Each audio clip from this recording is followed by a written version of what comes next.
Okay, we have the recording going. Chapter again, cash flow statement.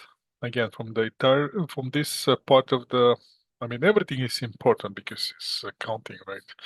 Everything is important. It's important for you to understand from where the money comes, from where the capital comes. And this semester, that's exactly what we're studying, from where the actual capital, which is asset, comes from. And there are only two options for the capital to come from. Can come from the uh, liability, or it can come from the equity. I keep this Excel spreadsheet that I started last time. I still keeping it. The only thing that I want you to understand that if the assets is your capital, the capital comes from only from two sources. Only two options you have to raise this capital. Either you're gonna get somebody to invest, either you're gonna borrow the money. Once you borrow the money, once you borrow the capital, what you're gonna do after, that's your choice. But the main reason why you're borrowing is obviously to start running some operations. So technically, you want to start doing sales and expenses to start generating income. Once you generate the income, that income is going to come to retained earnings, and you start increasing the equity. Once increasing the equity, the capital increasing, and keep going, keep going, keep going until who knows. But for that reason,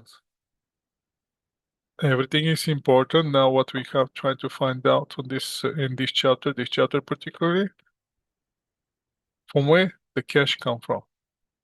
Not the capital itself, the cash, pure cash. Is it coming from the operations? Is it coming from borrowing? Is it coming from investments? Where exactly that one coming from?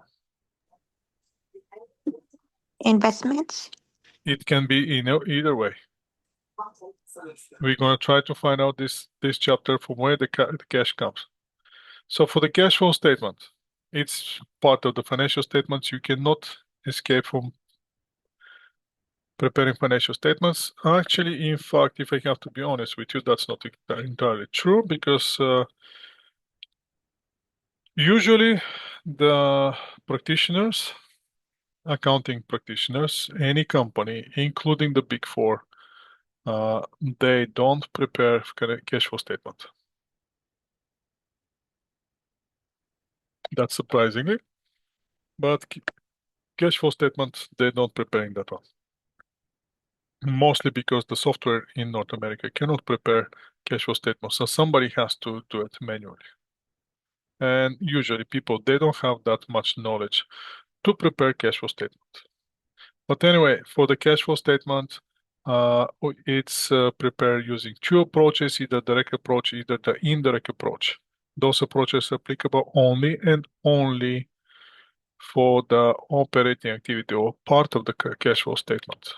So what's the purpose of the cash flow statement? Is to show again the cash, from where the cash come from and where the cash went for the period of time. Transactions which involving cash, that's what we're chasing. Increasing the cash on the debit side. Is it come from the beginning balance? Is it because of the collection from the customer? Is it from the interest received? Is it for the issuance of the shares? Is it for the bonds? Is it for the dividend that we have received?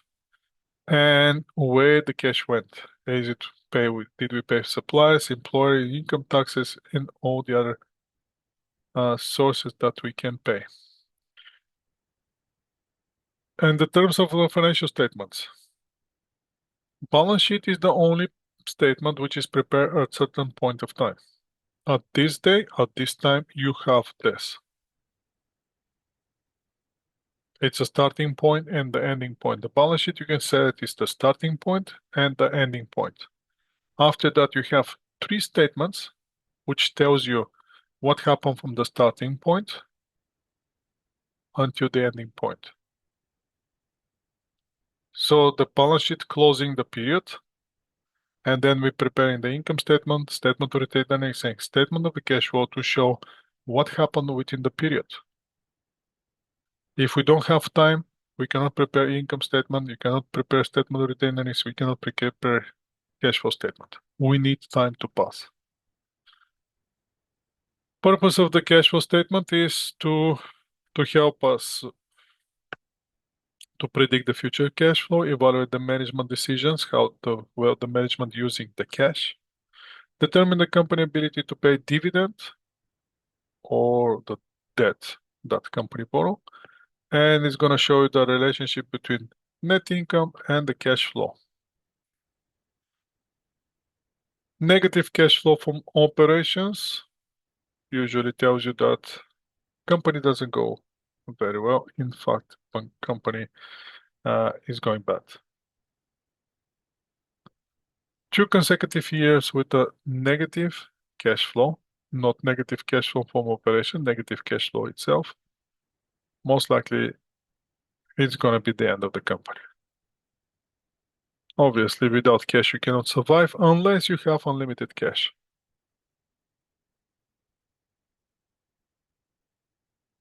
And the general conclusion is over the long-term period, if the company doesn't generate cash from the operating activity for the purpose that the business was open, obviously company is already determined his destiny.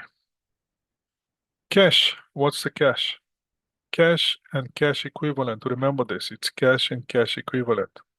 I was talking to one of the teachers today, and I told her we should start giving you questions where there's no cash in the company to prepare the cash flow statement when there's you're looking on the balance sheet looking for cash and there's no cash. And you're actually starting the year with negative cash. Is it possible the company to start the year with a negative cash? Absolutely. Company can temporarily go on the overdraft. It doesn't mean the company doesn't have cash. It means that right at this moment, there's no cash available in the company. Company is just on the overdraft. So I saw CPA challenge in some of the questions. They're starting with the cash flow statement. They actually give you like company cash 0 and then give you the short-term borrowings or overdraft $500. And usually the students, when they see something like this, they say, well, there's no cash. What kind of cash flow statement I should prepare? Again, cash is not only cash, including cash and cash equivalent. Which is the cash equivalent? Cash equivalent will be the highly liquid short-term investment, which including the money market funds, government, Canada, plus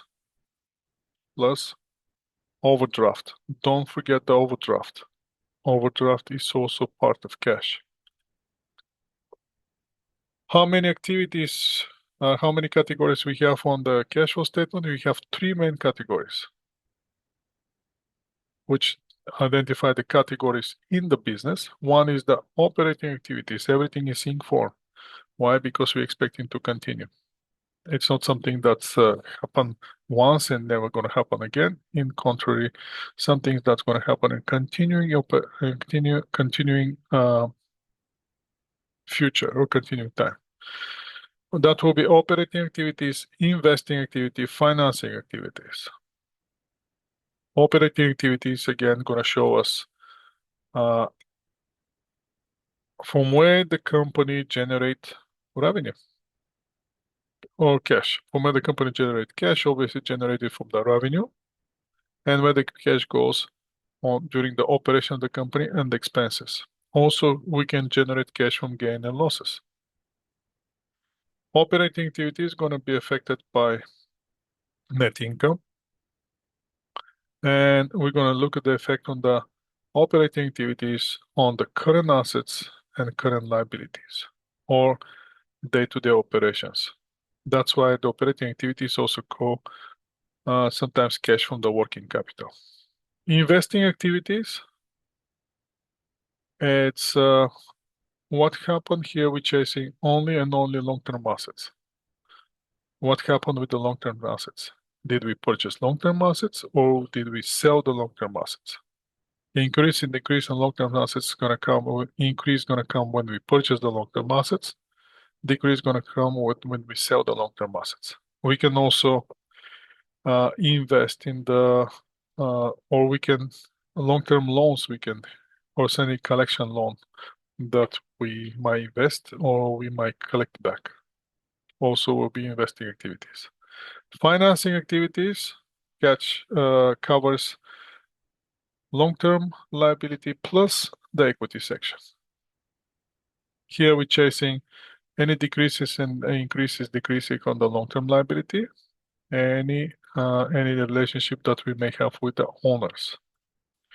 So again, operating activities, current assets, current liability, or working capital. Investing activity, only and only long-term assets. Financing, long-term liability, and owner's equity. On each category, we're going to include only and only cash. Cash coming from the receipts and cash going for the payments. And this will be a simple explanation of the activity that increase the cash in any each of those activities. So on the operating investing activity, including discontinued operation in the appropriate section, is going to include the operating activities. We have to include in the operating activities interest, dividend, and interest payments. So on the operating activities, we're going to include the interest that we received, dividend that we received, and interest that we paid. Dividend payment that we making to our investors, we're going to show it in the financing activities. All the non-cash activity and investing are not part of the cash flow statement. Anything which doesn't have exchange of cash is not part of the cash flow statement. So let's keep those questions and let's go with the free cash. What's the free cash of the company? Free cash is the net cash that the company generates from the operating activities, less cash payment that we plan for the investment in the long-term assets. Format of the cash flow statement, we have two options for operating activity and operating activity only. In the operating activity, we can present the cash flow statement in two methods. First one is direct method. Second one is the indirect method. As I said before, here we're not showing you direct method. We're showing you only indirect method. Here I made the exemption just for you to get the sense how to do the direct method. But more questions gonna come on the indirect method. Format of the cash flow statement. Well, for the direct method is the people saying it's easy to understand and provide better information. So what we have to do is we have to keep in mind that accounting is on the accrual basis, but for the cash, we just following the cash. So somehow we have to convert the accrual accounting into the cash basis accounting. That's what we're gonna do. So cash flow statement prepared by direct method. Again, we're not teaching that, but I'm gonna show you anyway. Now, if you want to catch the if you want to catch the changes in the cash, we have to simply follow the cash. That's what we have to do. So how are we going to follow the cash? I'm going to move now to the Excel spreadsheet. I'm going to start explaining there. Try to explain it as simple possible so you can understand it. Once you get the idea, then everything is easy. Again, starting point is always and always basic accounting equation, like asset equal to liability and equity. If you get lost sometimes in accounting, remind yourself what's the basic accounting equation. And start again. So again, for the operating activity, we're going to chase of current operations and cash that we're getting from the net income.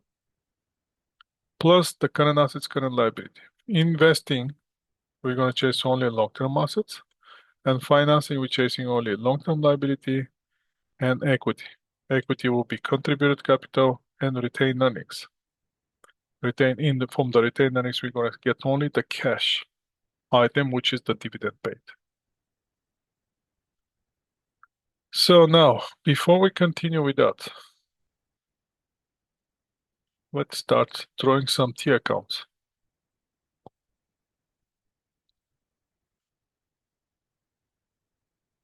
In operations, as you know, or as you can imagine, there are two streams of cash.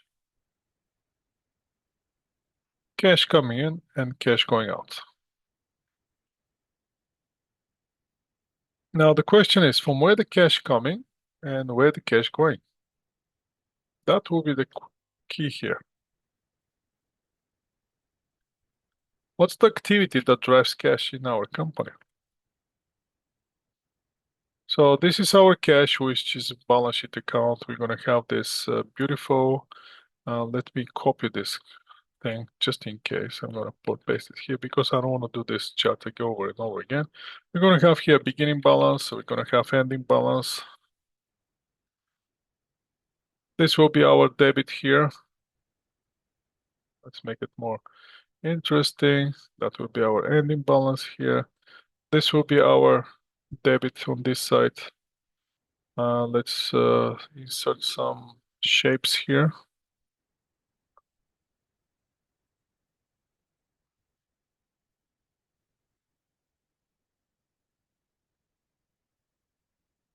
And here that will be debit here. And on that side will be our credit.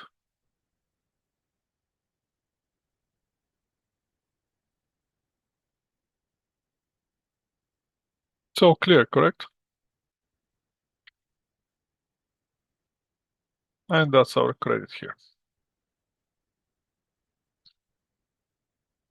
And this is our cash account. Now, what's the activity that we have to do in the company in order to generate cash? What do you think? From where the cash coming from?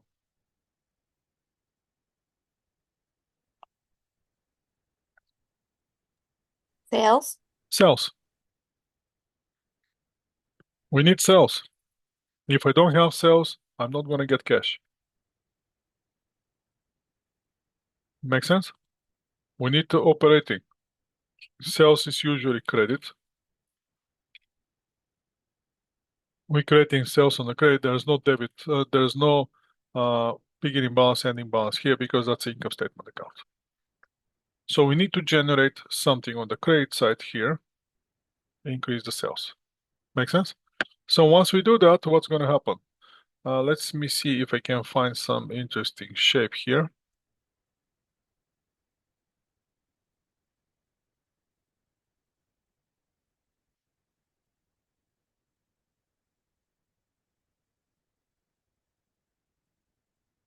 I don't see the right shape here. I need something that's coming and going.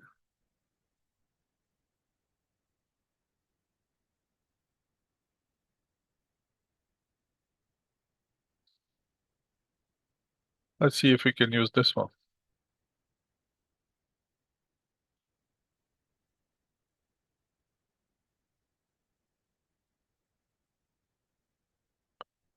Trying to flip this one somehow and more likely to not this one. Do you know how to rotate this thing?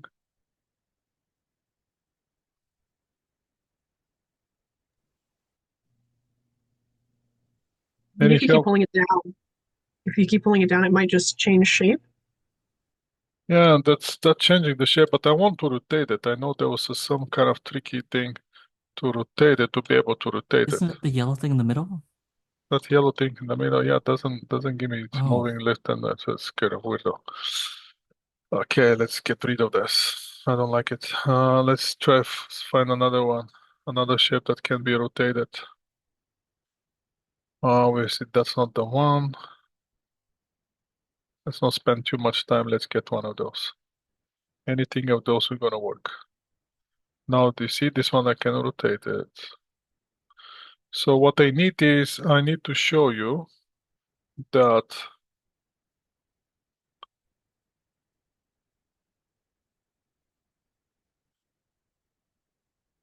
if you want to have that cash,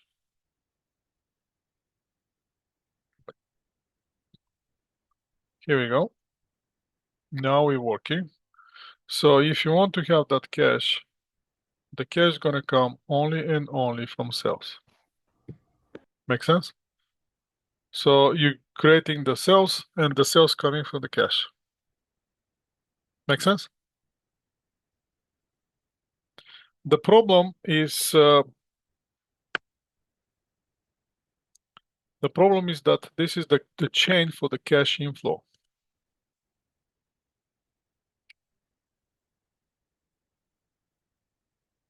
Cash inflow, that's our cash inflow. We having sales, we collecting cash. The problem is that we're selling, but we're not collecting. That creates the problem. Because if we sell $100 and we're collecting all the cash, our cash is going to increase to $100. Make sense?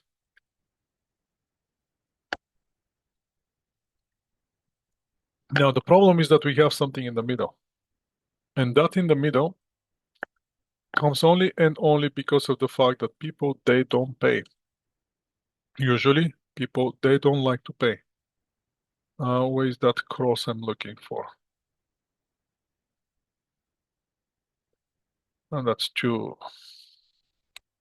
Try to make it more interesting, but obviously today it's not my day with the shapes.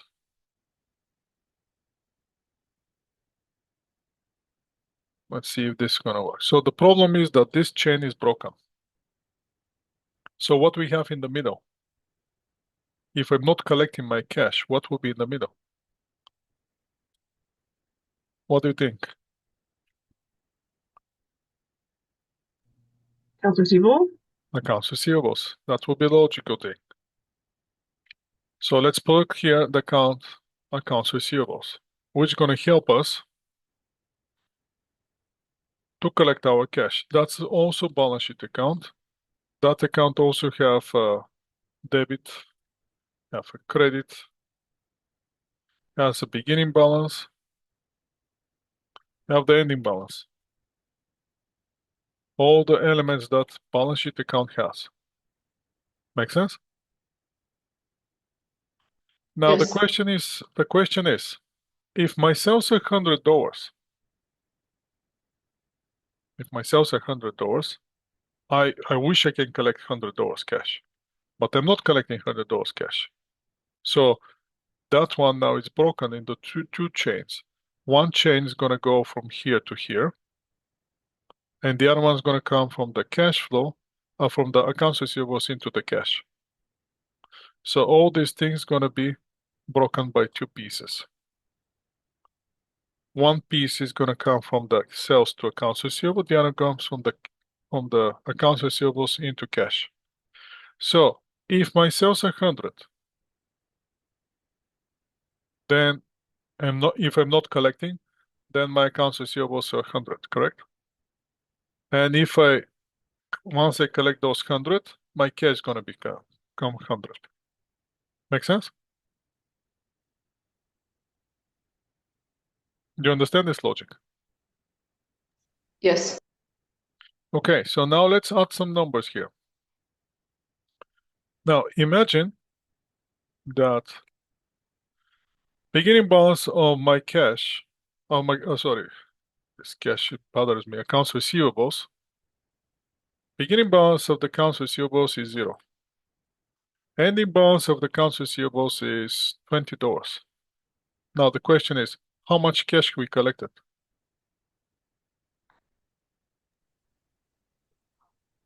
Our sales are $100. How much cash we collected? Obviously, this 100 is gonna come here, correct? So now what we're gonna have on the other side, in order to have ending balance of 20? $80. $80. So how much cash we collected? $80. Make sense? Yes. Okay, so let's make another example.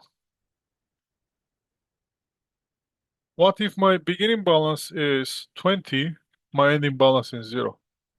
How much cash I collected?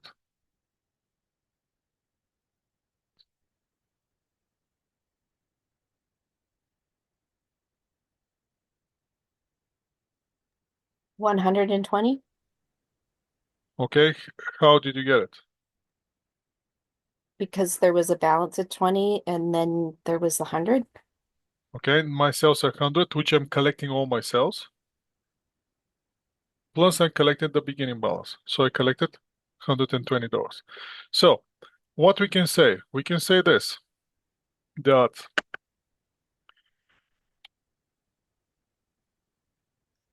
the cash that we're gonna collect always gonna be equal to my sales plus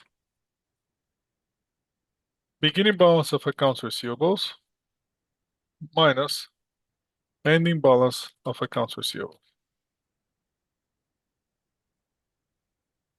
And this is how we collect the cash. So now we have to test this formula, otherwise you're gonna say that's a nice formula, but doesn't work. Correct? So let's say in the first scenario, our balance was 0, ending balance was 20. Our sales 100. So how did we get the cash? Cash is equal to my sales, which is 100, plus 0, minus 20. It's going to give us $80, correct? So this will be the cash that we're going to collect. And we collected the cash.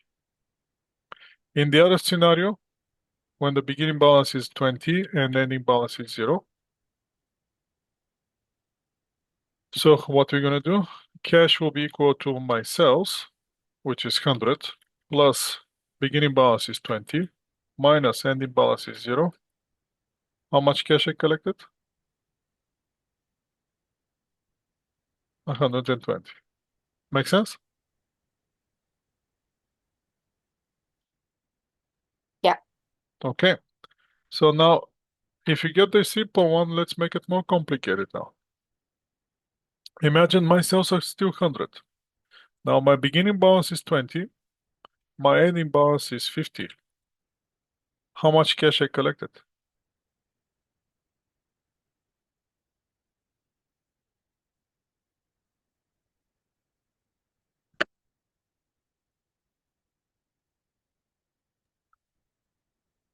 $70? Let's see. Cash will be equal to 100 sales plus 20 beginning balance minus 50 ending balance. Where we are? 70. 70. So you're telling me if I put here 70, I'm putting here 70, and this account I'm in balance.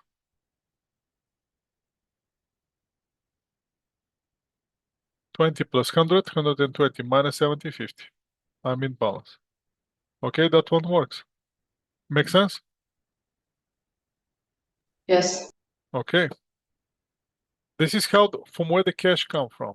And that's how we calculating the cash that's coming in. So the cash, to get the cash, we need two things. First, to get the sales, and second, to check what's happening in accounts receivable account.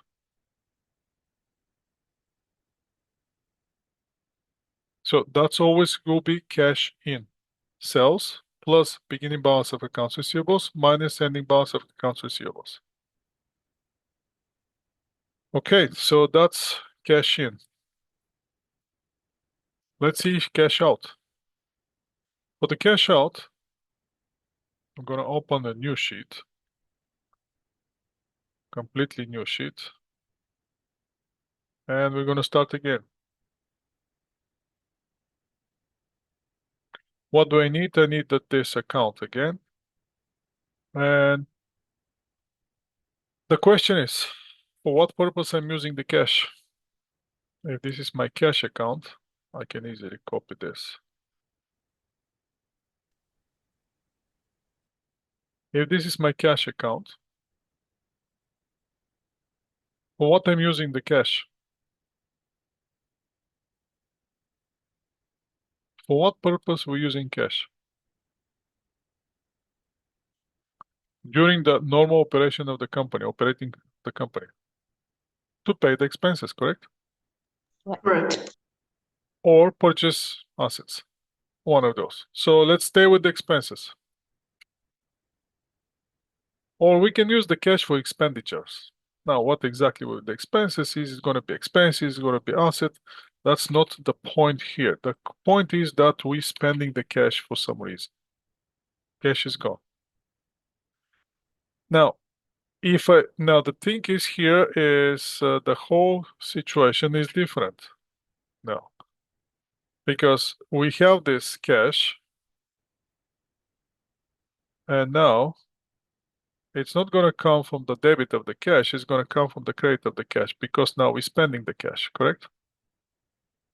That will be our link here. Expenses going up, let's say 100. Cash going down with the same amount, 100. If we pay all the expenses of the time that we make a purchase, life will be perfect. But that doesn't happen, does it? What we're going to have in the middle? Again, this chain here is broken.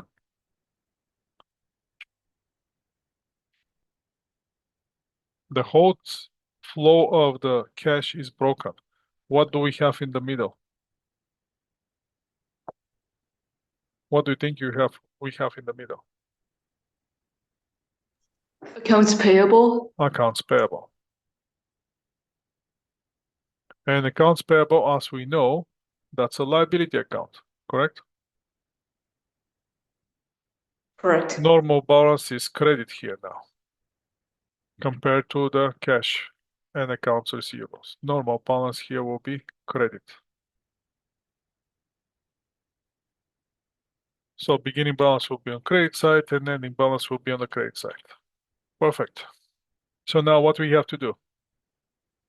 Let's pretend that we didn't pay anything. So what we're going to have? We're going to have $100 expense and $100 accounts payable, correct? Yeah. If we pay this accounts payable, then we're out of $100 cash.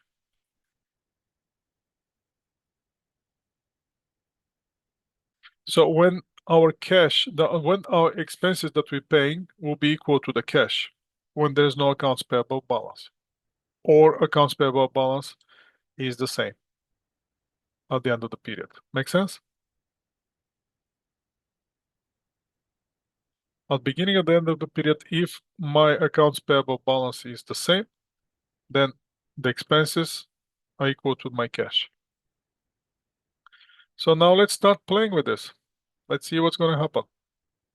Imagine again that scenario, first scenario, 0 beginning balance, 20 ending balance.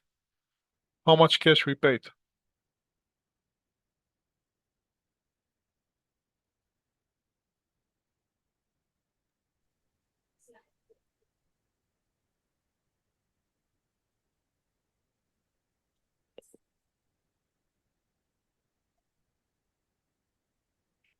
What do you say?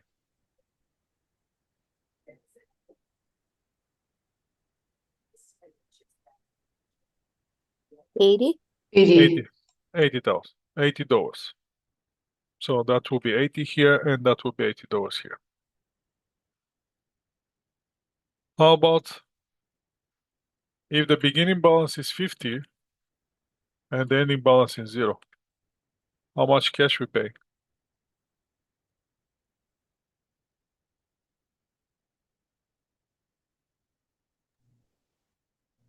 $150. 150. Why sounds like a question mark? So let's see how we're gonna find the cash outflow.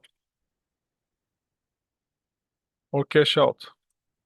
Cash outflow will be equal to my expenses plus beginning balance of accounts payable now minus ending balance of accounts payable. Let's see if this formula works. Let's go to the first scenario.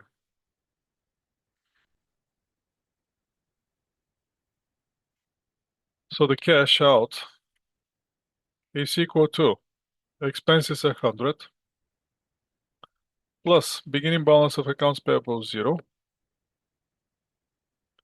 minus ending balance of accounts payable is 20. How much cash we paid?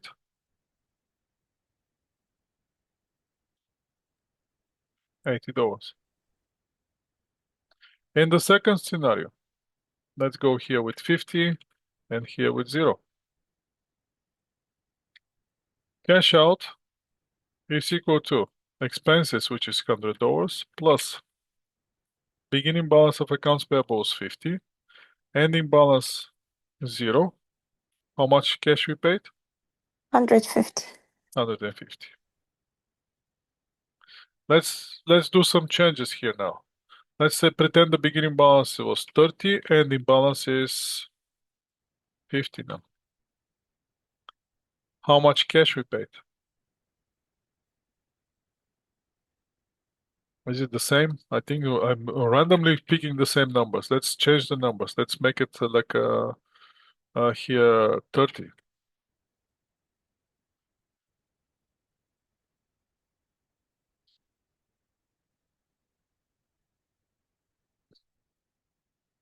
So now how much cash we spent? 90. So how we get that one? Cash 100 out will be equal to the expenses, right? plus 20. Expenses plus 20 beginning balance minus 130. 30 ending balance. And that's going to give us $90. $90. Everybody comfortable with this? Yes. Okay.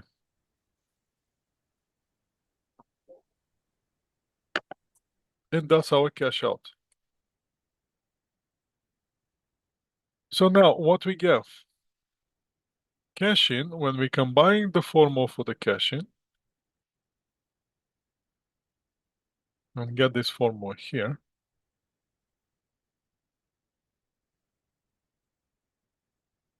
Didn't copy it, but let's do it again. If we get this formula,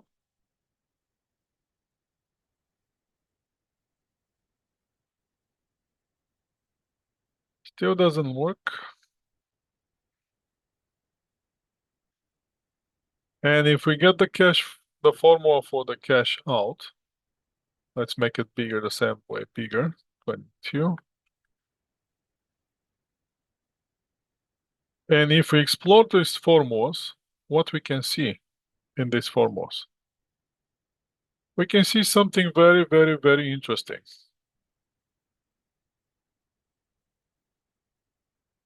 That's cash in.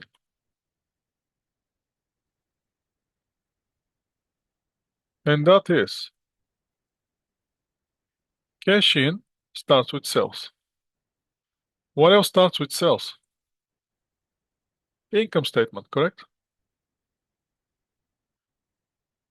What we have after that on the income statement, I'm trying to make it here equal so you can see them. So we have the sales and we have the expenses. And after that, we have elements of the balance sheet. Can you see it?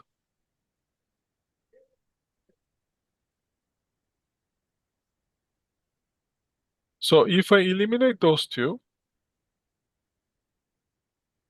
and if I treat those one as a separate, so we have here on my formula, I have a component of the income statement, which is sales expenses.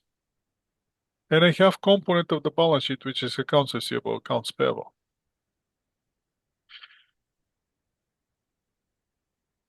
So simply, direct method. watch this. Direct method follows the cache all the way from the source that create the cell cache until the cache account.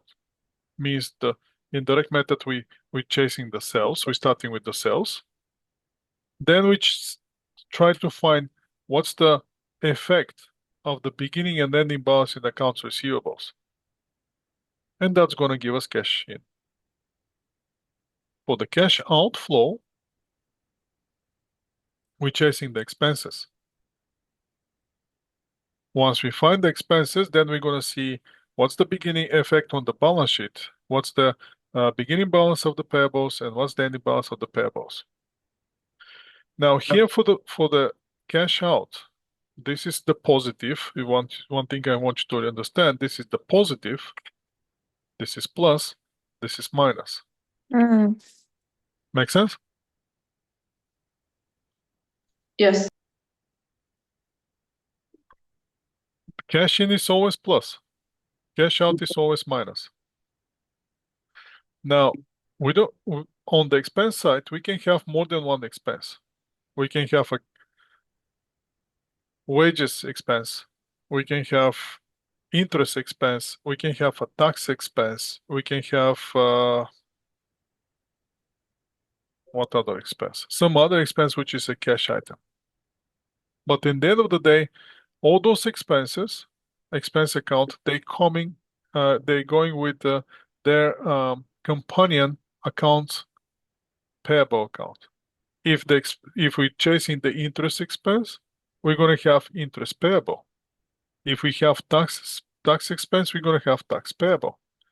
If we have salary expense, we're going to have salary payable. If we have Canada pension plan expense, we're going to have Canada pension plan payable. Make sense? Yes. And in the direct method, we're always going to go expenses. We're going to start with the expense plus beginning balance, ending balance of the companion payable account. Now, the interesting part is when I draw the line here, sales minus expenses, what's going to give me? Incomes. Net income. So for the direct method, I don't care about income. I start with the sales and chasing the balance sheet accounts, which are current assets and current liability. For the indirect method, I don't care about sales and expenses anymore. My starting point on the indirect method is net income. That's the only difference. Make sense? Yeah. Yes. And after that, once I start with the net income, then I start chasing the changes in the current assets and current liabilities. Okay, that's a simple, very, very simple, very, very basic explanation of the direct method versus indirect method. Again, the direct method starting with the source of the cash in sales or out expenses and chasing companion balance sheet account for that sales. For the sales is accounts receivable, expenses will be payable account, which also you only can find it in the current assets and current liabilities. Where indirect method, ignore sales and expenses, start directly with the net income. Now let's go back to the slides and see from where the slides are going to bring us now.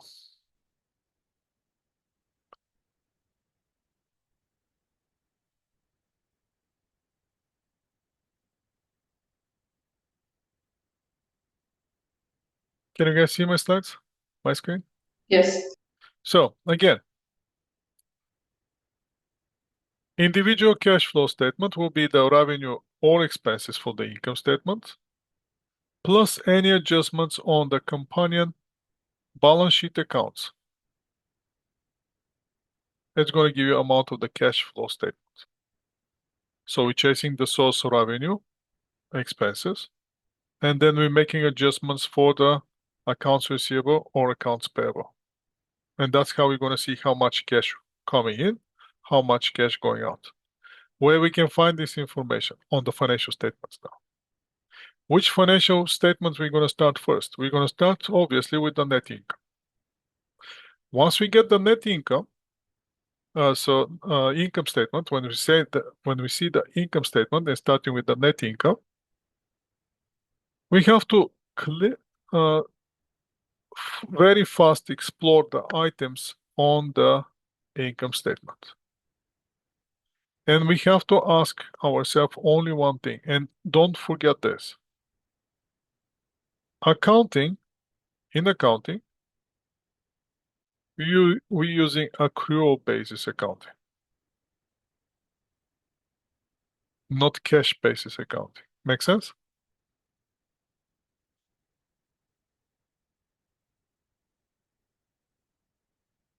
So for that reason, when you see the income statement, we have to see, is there any items which are non-cash items for the purpose of the preparation of the cash flow statement? What will be the non-cash items? Non-cash items will be the transactions that have debit or credit, but the corresponding side on the debit or credit is not going to cash. There are few examples of this. We're going to come a little bit later, but let's keep going now. The income statement we're going to check first, and then we're going to check the balance sheet. On the balance sheet, which section of the balance sheet we're going to look? We're going to look only on the current assets and current liabilities, nothing else, when we're preparing operating activities. That will be the balance sheet on the asset side, and that will be the balance sheet on the liability and equity side. So let's start preparing our cash flow statement. We're going to start with the operating activities. Again, we're going to start with the indirect method.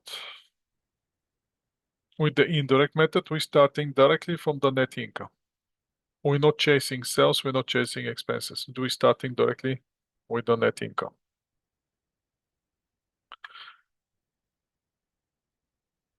And that's the next thing that we have to do is having in mind that accounting is on accrual basis and we're preparing cash flow statement. We have to move from the accrual basis accounting into the cash basis. Means that we have to eliminate all the non-cash items.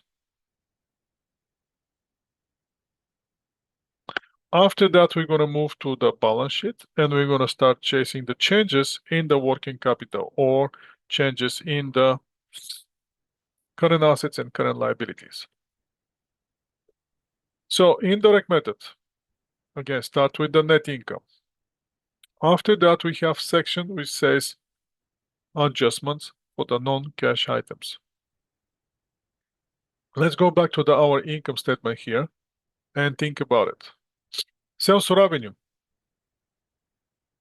Is that generate cash? Yes. Yes. Interest revenue. Is that generate cash? Yes. Dividend revenue. Is that generate cash? Yes. Gain on sale. Is that generate cash?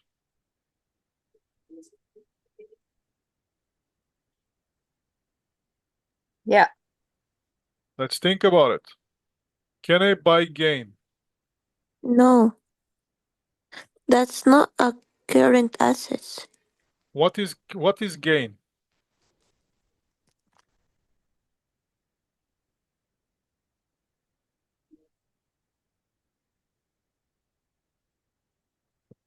What is gain, people?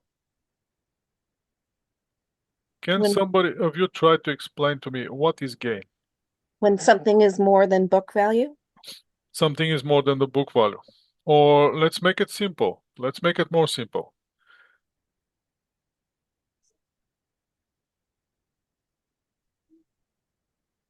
let's pretend that today I purchase apartment in Burnaby for $750,000. One bedroom apartment, 567 square feet. With the balcony, which facing southeast. No, northeast. Do I have gain or have a loss?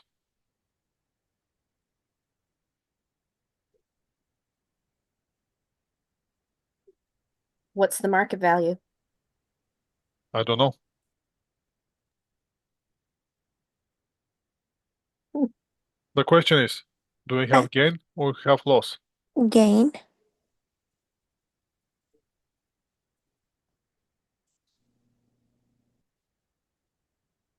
Any other suggestions?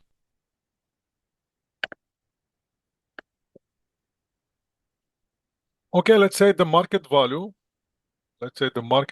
is 690,000. Do I have gain or loss? Loss. That's a market value. Gain. I purchased the apartment today, 750. Check market value, 690. Do I have a gain or have a loss? Loss. Gain, loss. Any other suggestions? How are we calculating the gain?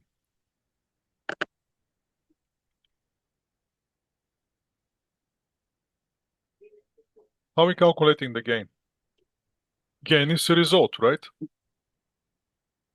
What do I need to get the gain?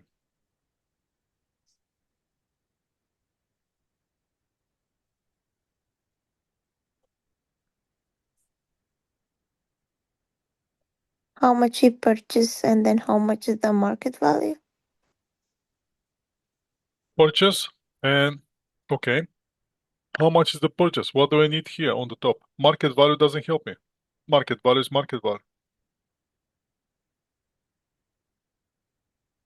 How the market value? What if tomorrow market value went to 820? Do I have a gain or have a loss? Loss. If tomorrow market value went to 820, Oh, no. Gain. so 3 days later the market value go down to 500,000. What do I have now? Loss. Are you sure?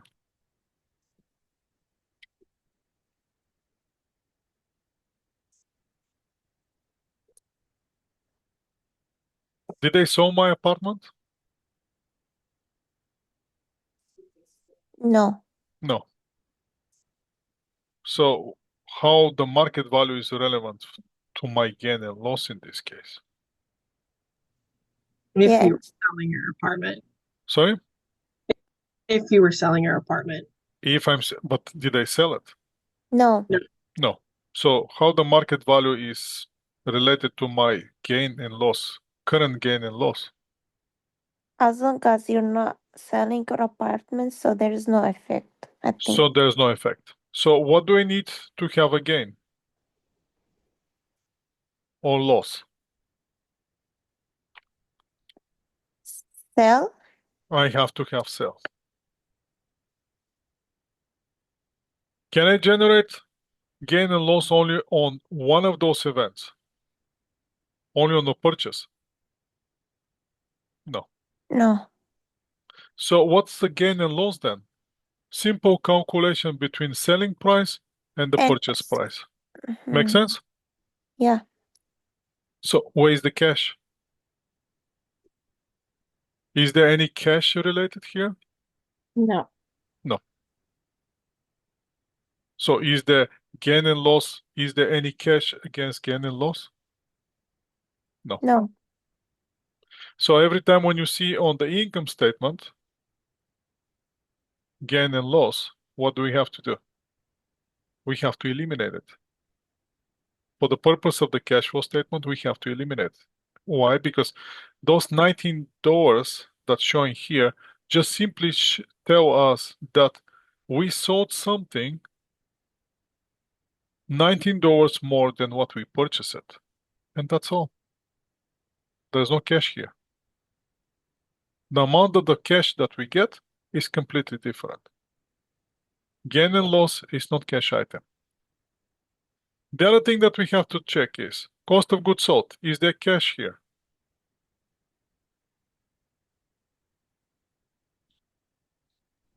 No.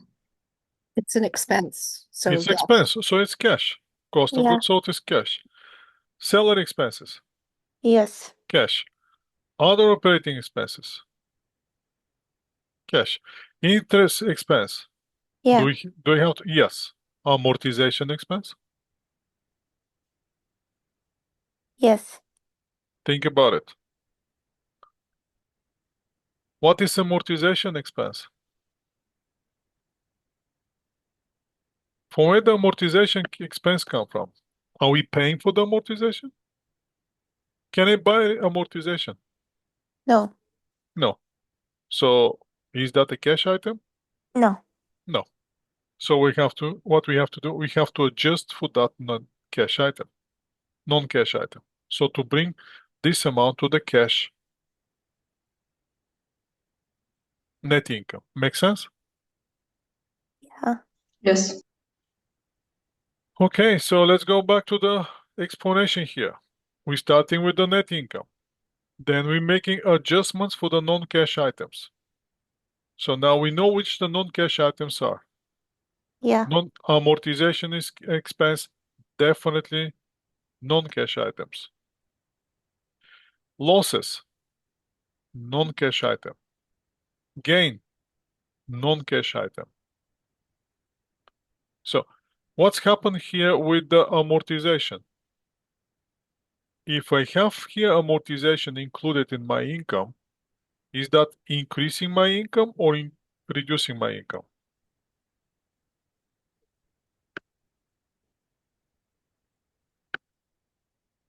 Having the amortization here, is that reducing my income or increasing my income? Reducing. Reducing. So how can I eliminate of something that reducing my income?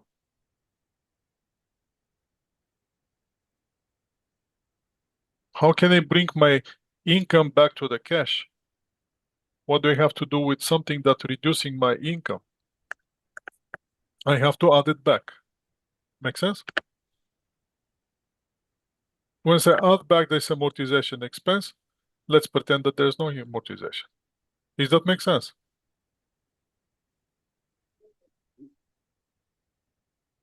Yes. Okay, let's make it simple. Let's go back to the Excel spreadsheet. So you understand here with the purchase gain and losses. So now let's go with this. I have sales, which sells 1,000.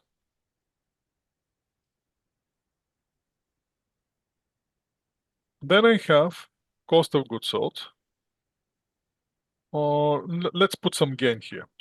I have gain of $20. My total sales, what would be that? So sales and gain will be gain on sales. That my total here will be 1,020.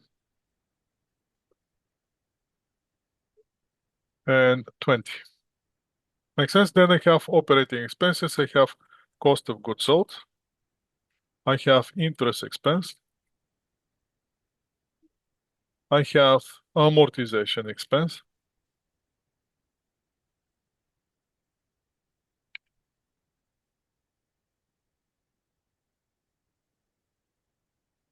And I have what I have. I have give me some other expense. Income tax. Salary expense. Make sense? So this expense here is Cost of goods sold is the big chunk here. That let's put it like 500 here. Interest expense 20, amortization expense 30, and salary expense 120. Total expenses. Here it's gonna be sum of all those elements. 670. So my net income here is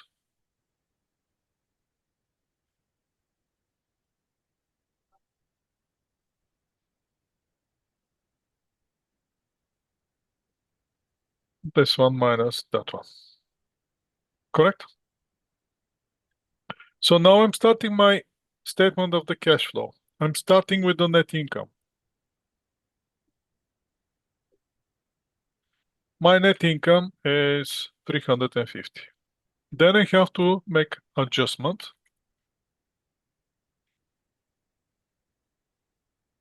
for non-cash item. So the first non-cash item is gain. Gain. Second non-cash item is amortization. Amortization.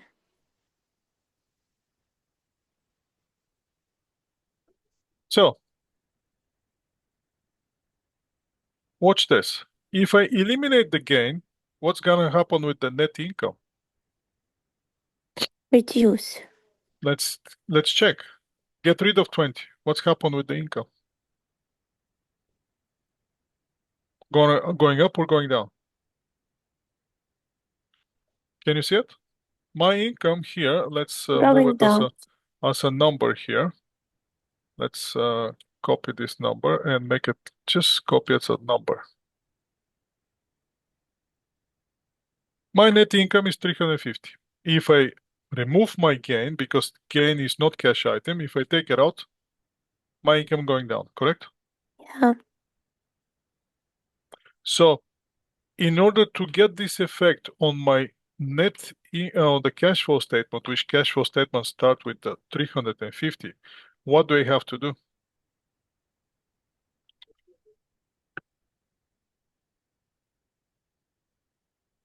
What do you have to do with the gain?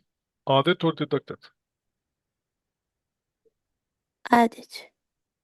So if I add the gain here, if I add 20, how much will be my cash income? It's gonna be this one plus that one. That's what I want to, where I want to be. Is that where I am?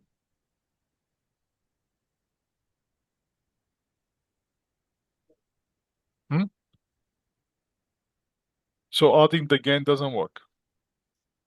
Make sense? Yeah. So if I put the gain back here, how much is my income? 350. If I deduct the gain, get rid of the gain, where's my income? 330. Here is not 330, here is 370. So what do you have to do with the gain here? Deduct or add it? Deduct.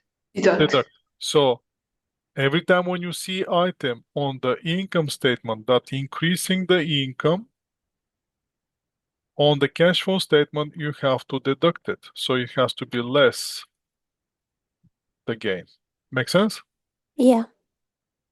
So now if I deduct this one, if I get net income minus my net gain, now am I achieving the same effect like in removing the gain?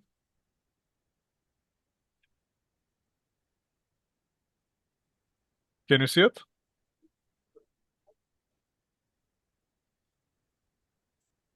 Yes. Does that make sense now? Yes. Okay. That's good. Let's put this arrow here. So we're chasing this number to be equal to that number. That's what we want. So right now, let's go back to our gain. Gain is 350.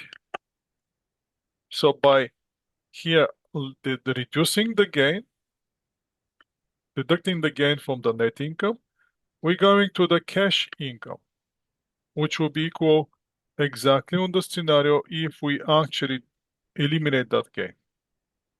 But on the income statement, we cannot do it. On the cash flow statement, we're gonna do it. Let's focus now on the amortization expense.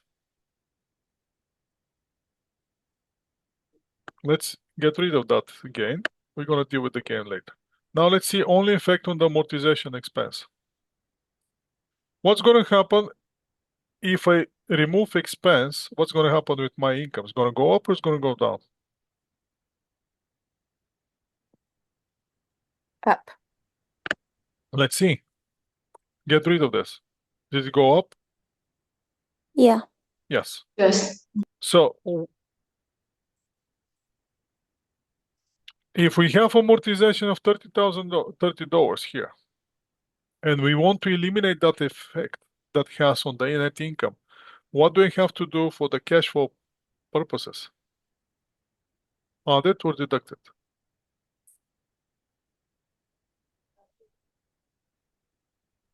Add. Add. So we have to add the depreciation. So if I add here $30, which is exactly the amortization expense, right? We're going to take this exactly the same amortization expense. And if I add it to my cash, so my cash will be this one plus this one minus, let's go with the gain. It's going to be 380.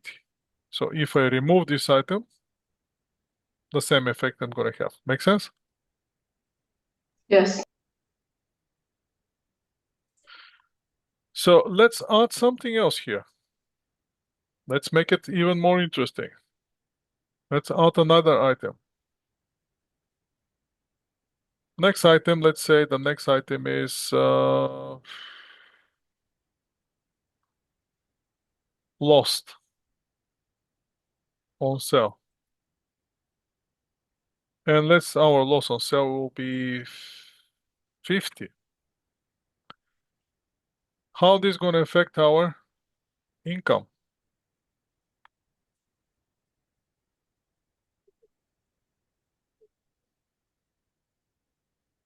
Decrease it. Decrease it. So my income here start with 300. I have the amortization of 30, which I eliminated because that's 30 reducing my income. So I'm on the scenario that I'm exactly the same. So my amortization is there. What if I have loss? What do I have to do with the loss?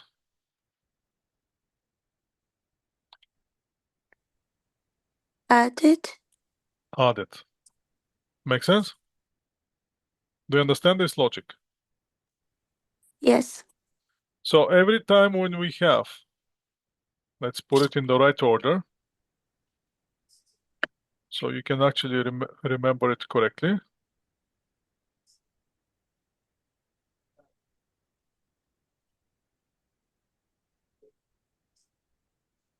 Every time when you have item which is in your expenses, which item reducing your income, and item has no cash effect, you have to add it back to your cash flow statement. So for that reason, we're adding the amortization, we're adding also loss, if we have loss on sale.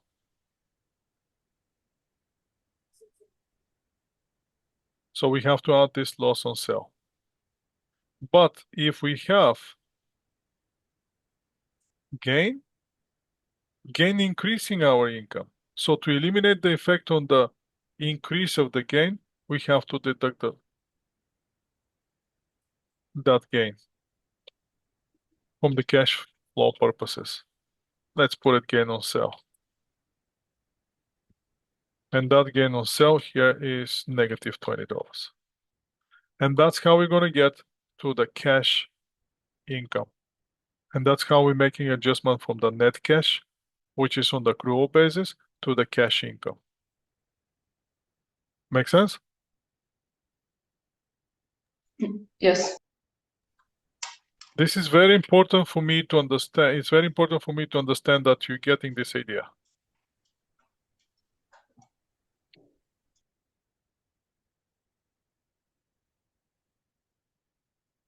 So now we can see my net income is $300, which is my starting point here for my net income.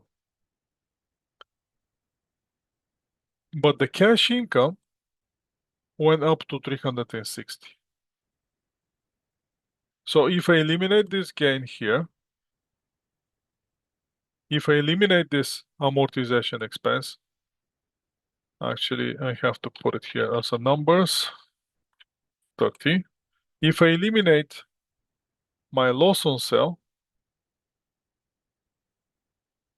my net income now become the same as a cash income. Why? Because now I don't have a non-cash items. Make sense? Yes. Can you see it? So that's what we're doing. This is the first step that we're doing when we're preparing a cash flow statement using the indirect method. First, we're making adjustment for the non-cash item to bring the accrual basis net income into the cash net income.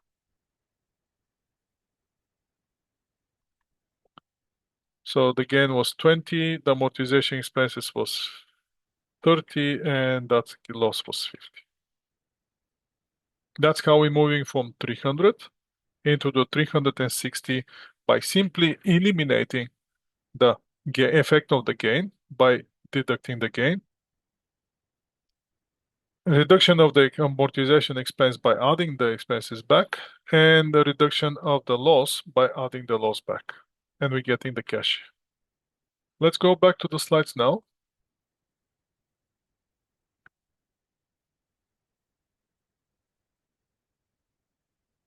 And again, repetition again. Add back the amortization expenses, add back the losses, subtract any gain. After that, once we do this, then we start chasing changes in the working capital. We're starting with the current assets, and the next thing we're doing, current liabilities. Once we're done with those, we have the cash flow from operating activities.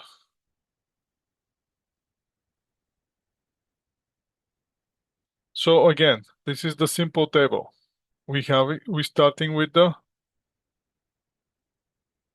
net income from the income statement, which is accounting income.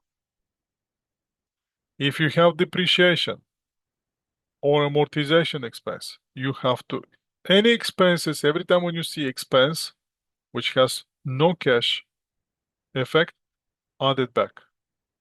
Every time when you see gain, deduct it. Every time when you see losses on disposal or on sale on long-term assets, add it back. And then start chasing the effect, what's happened with the current assets and current liability. Is it increase? Is it decrease? What exactly is? So at this point, instead of continuing with the slides, I would prefer we to focus on one question, if you don't mind. Are you going to be okay? We to actually do a question. Let's do it. Let's do it. Okay, I like that spirit. Let's go for it. Let me find one question here. Something very simple as a starting point. Something that it's not going to be too complicated.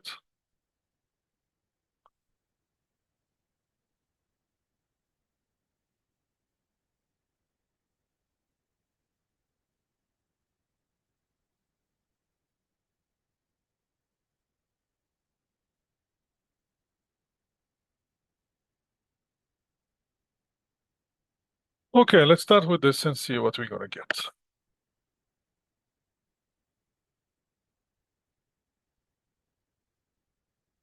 Something very, very, very simple.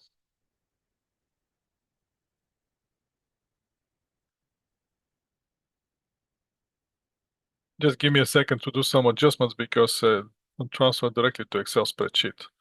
So I need to do some adjustments here in order to be presentable.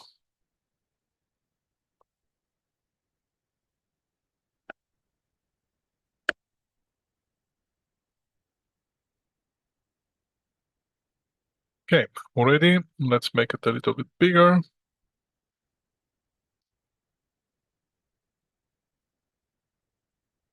And we are ready to go.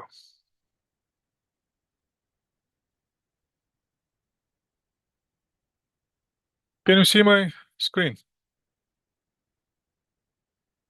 Yes.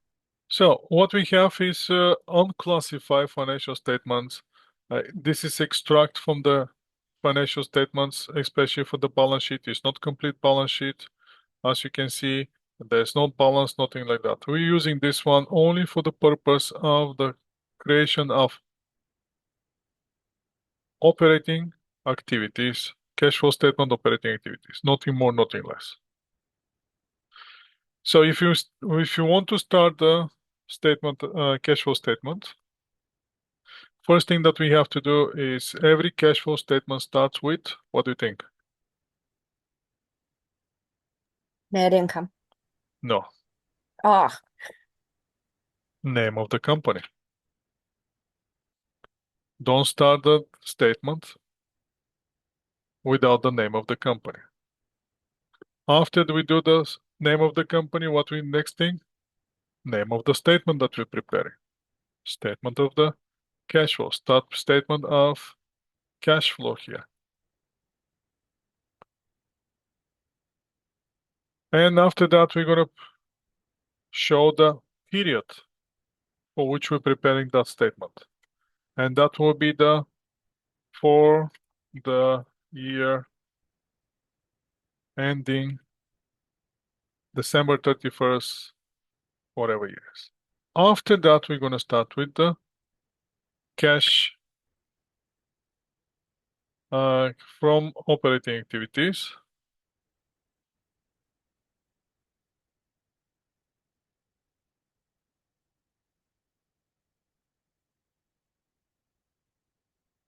And then we're gonna start with the net income.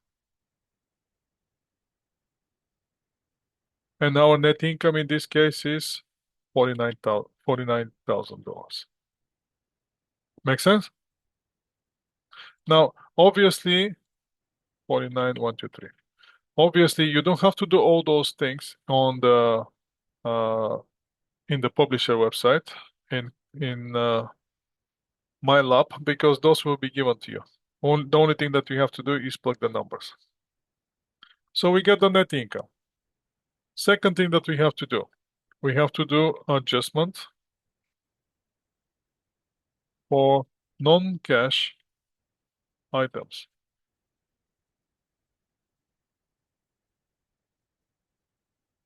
Let's see what we can add and what we can deduct.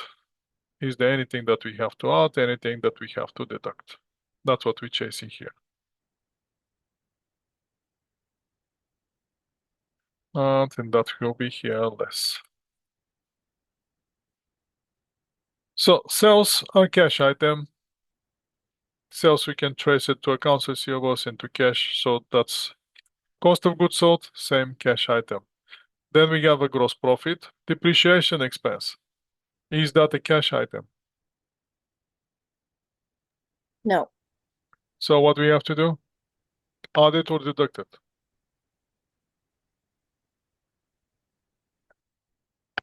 Add. Add. Why? Because it's expense. It's reducing our income. So we have to eliminate the effect on that depreciation expense by adding it back.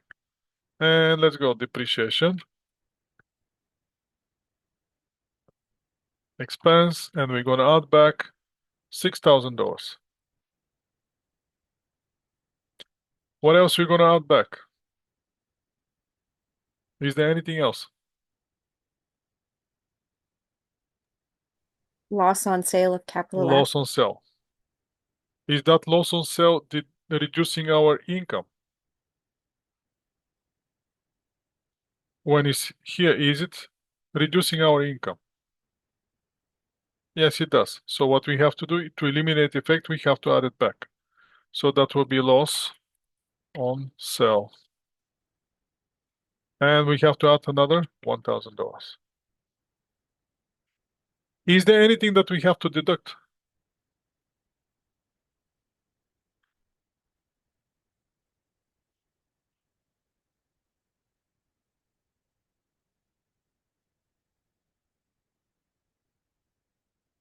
Do you see anything that we have to deduct? Any items on the net income that we have to deduct from our net income to convert it to the cash income? The only item that we have to deduct, if there's any, that will be gain, right? Do you see gain? Yes. I don't see gain, so there will be no less here. So how much will be our effect here? Our effect will be, we have to add this one plus that one. We have to add $7,000. So now, once we do that, we're going to start doing, and we're going to start chasing changes in working capital. Working capital, remember, is our current assets, which is inventory in this case, and accounts payable and interest payable, nothing else. The next one is capital asset. That's not part of the picture. That's not part of the operating activities. That will be cash flow. Let's make it.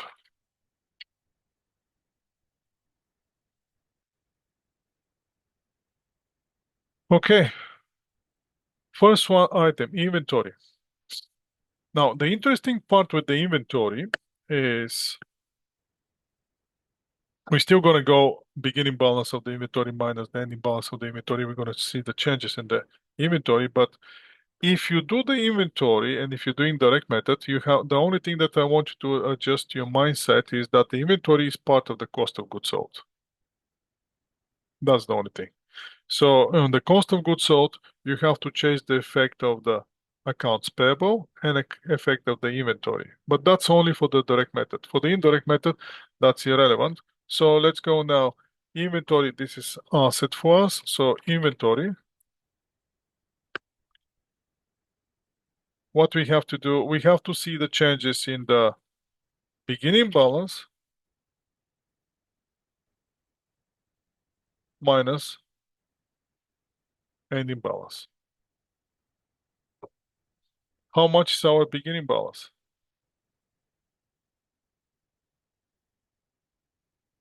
$73,000 minus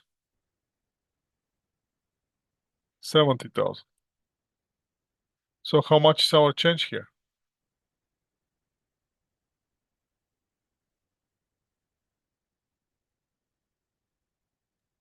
Decrease of 3,000. So the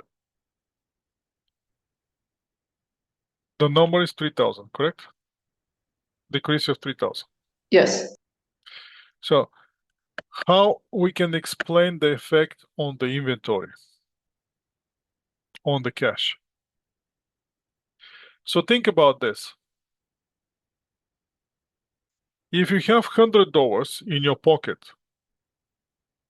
and you have zero inventory in your fridge, do you have inventory?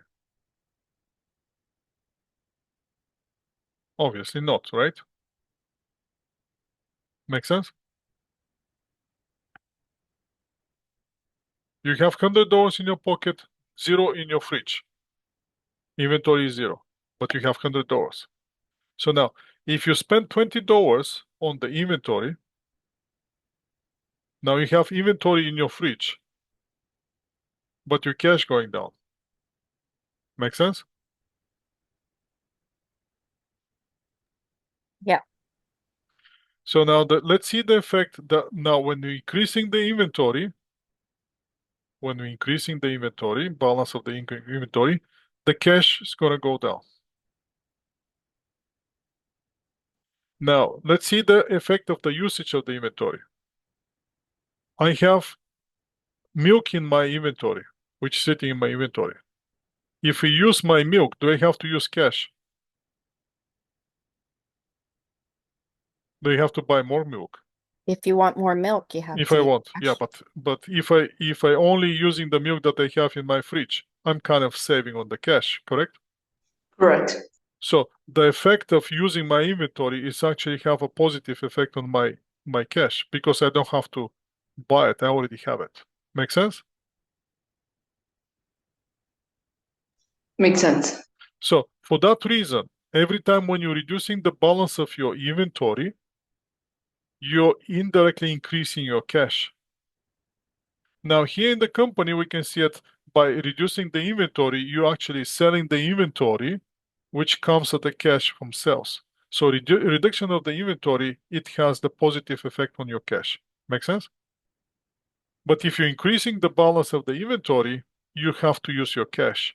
So that's reducing your cash. Do you understand this logic?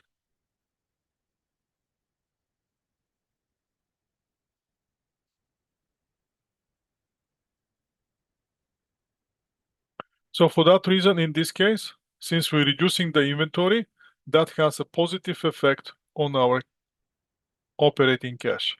Operating cash goes up with $3,000. Let's see accounts payable now. On accounts payable, we're going to make slightly adjustment in the formula because now we're looking for the changes in the working capital only from the positive side.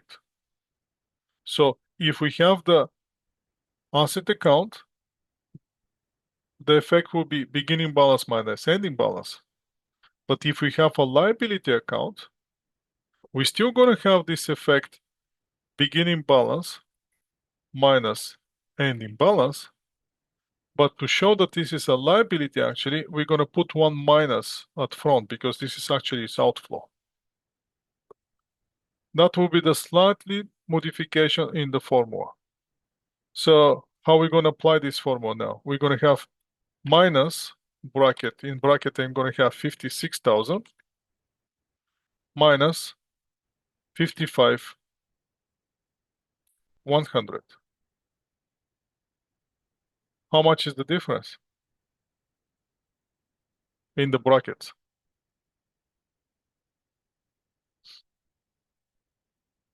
$900. 56 minus 50, $900. $900, but I have minus in front of the bracket. So what will be the effect here? Negative of 900. How can we explain this? Remember here on the cash out?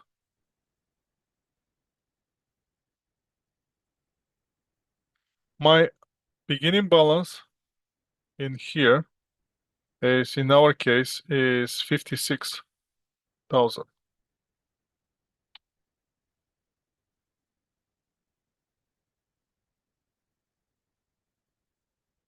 My ending balance is 55,100.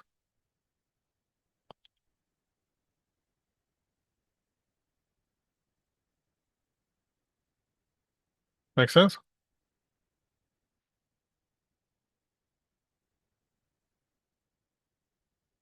So, did I use more cash than the expenses that I already expense? Or did I use less cash?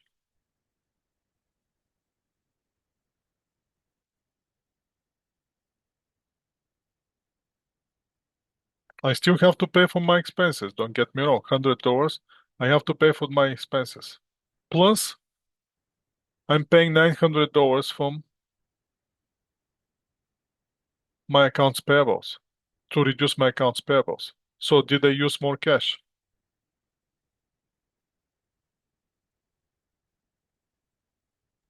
Yes.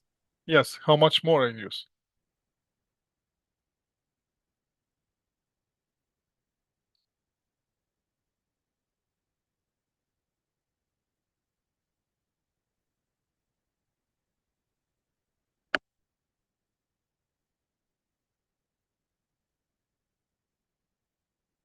Are you guys with me? Yeah. So how much more cash I used?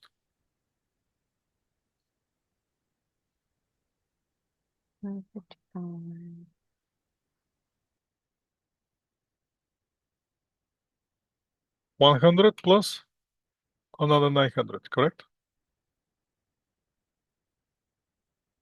So use $900 more.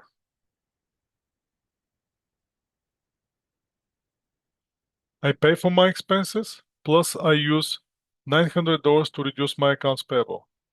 Make sense? Makes sense. So, but I have my expenses in my cost of goods sold. So the only thing that I was missing is the payment of the accounts payable to reduce my accounts payable from 56 to 55,100. The last thing that left is the interest payable. Since it's still current liability.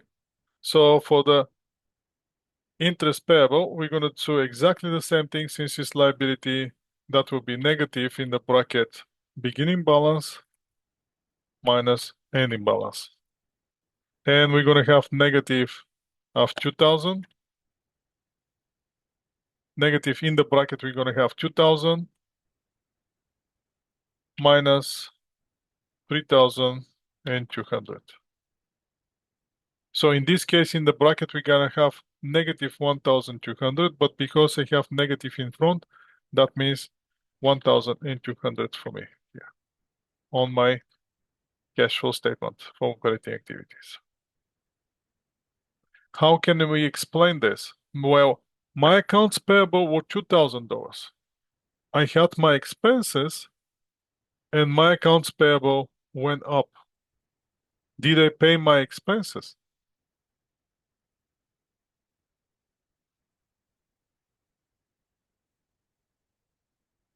That will be the only question.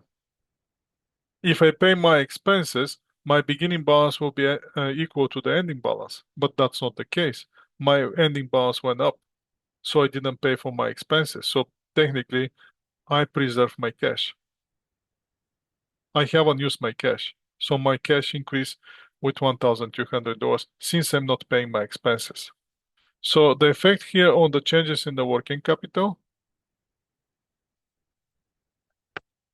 will be this one plus 900 plus 1,200, that will be 3,002. So my cash from operating activities in this case will be simply 59,300.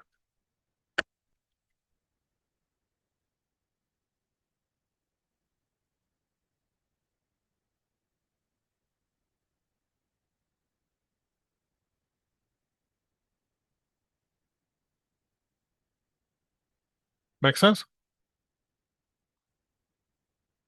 Yes. Okay. That was our first cash flow statement. Shall we do another one?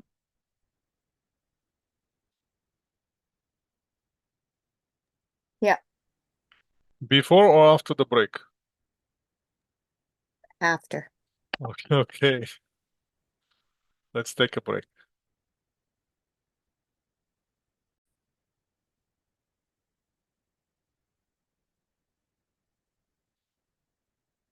Can you guys see my screen? Yes. So what I'm gonna do, I'm gonna just do some slight adjustments here.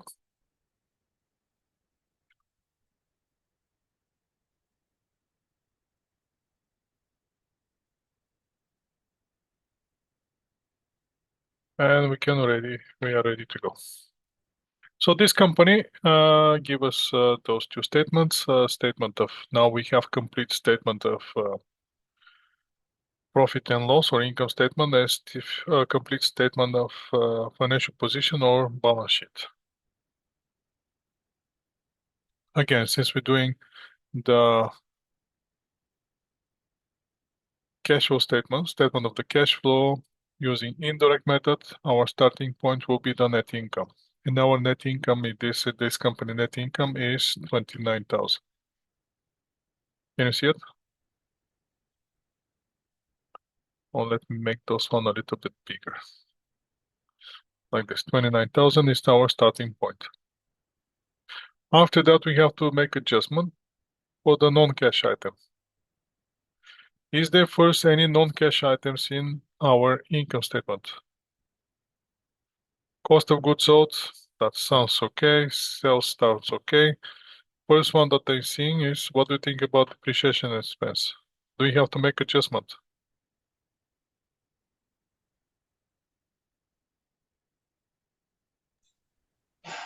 Yes.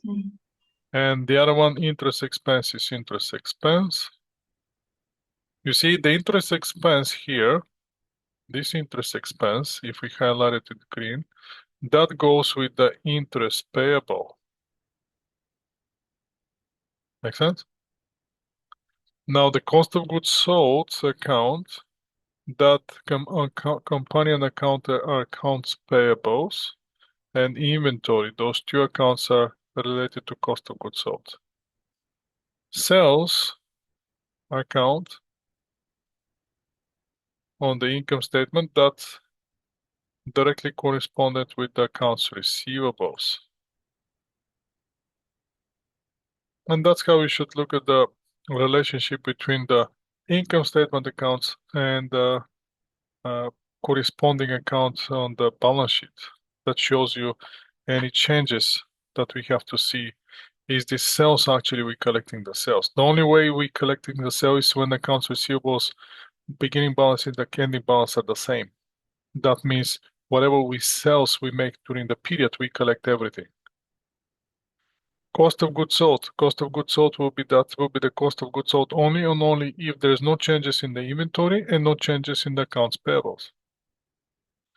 Interest expense will be exactly $7,000 cash only and only if the beginning and ending balance of the interest payable are the same.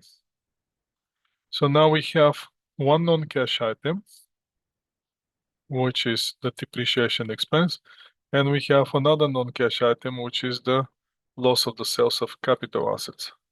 So since those are on the expense side, that means they're reducing our net income. So what we have to do? We have to add them back. Let's go first one, depreciation expense. And that depreciation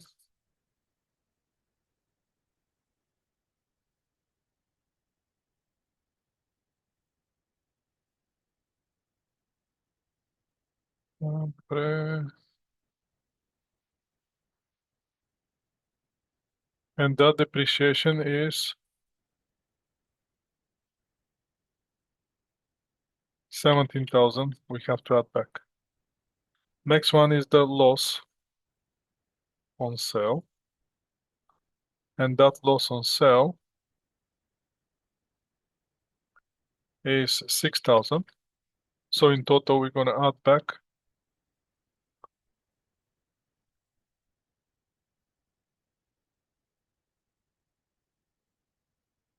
this one plus that one. So we're going to increase our net operating income with $23,000, which are the non-cash item, which is decreasing the operating income to that one. After that, we're going to start chasing changes in working capital. So what's the first change in our working capital? So now we start chasing the account that's going with the sales. So our sales are 250,000, but we have to see what's happening with accounts receivables. Accounts receivable. So what we're going to chase? We're going to chase in accounts receivable beginning balance minus the ending balance. See, did we collect more than our sales or less than our sales? So where is the beginning balance in this case? Higher or lower? We have 57 beginning balance minus 53 ending balance. Is that good for our cash or bad for our cash? What do you think? Is it adding to our cash or reducing our cash? Say you're saying something in the chat.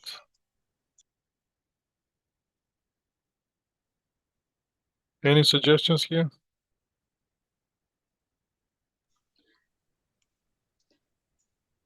Adding because it's a decrease in current assets. Okay, so it's decreasing accounts receivable. So what's happened here? Let's go back to this chart here. I want you to understand what's happening.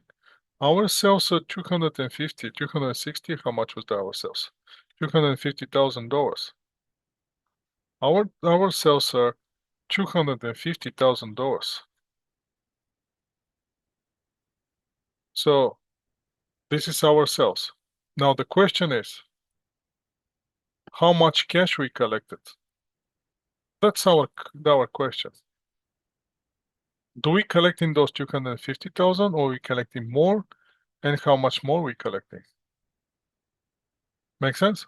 We already have those 250,000 indirectly to our net income. Now the question is there anything more than 250 or less than 250 that we collect? So that's why we're chasing the beginning balance of accounts receivables and ending balance of accounts receivables.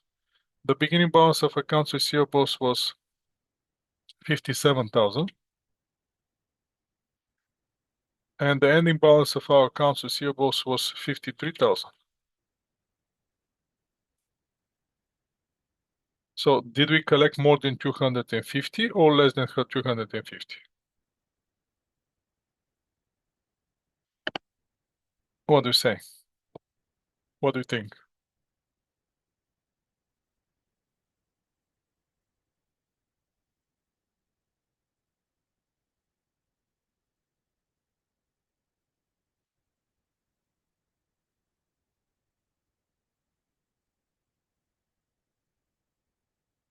Are you guys with me?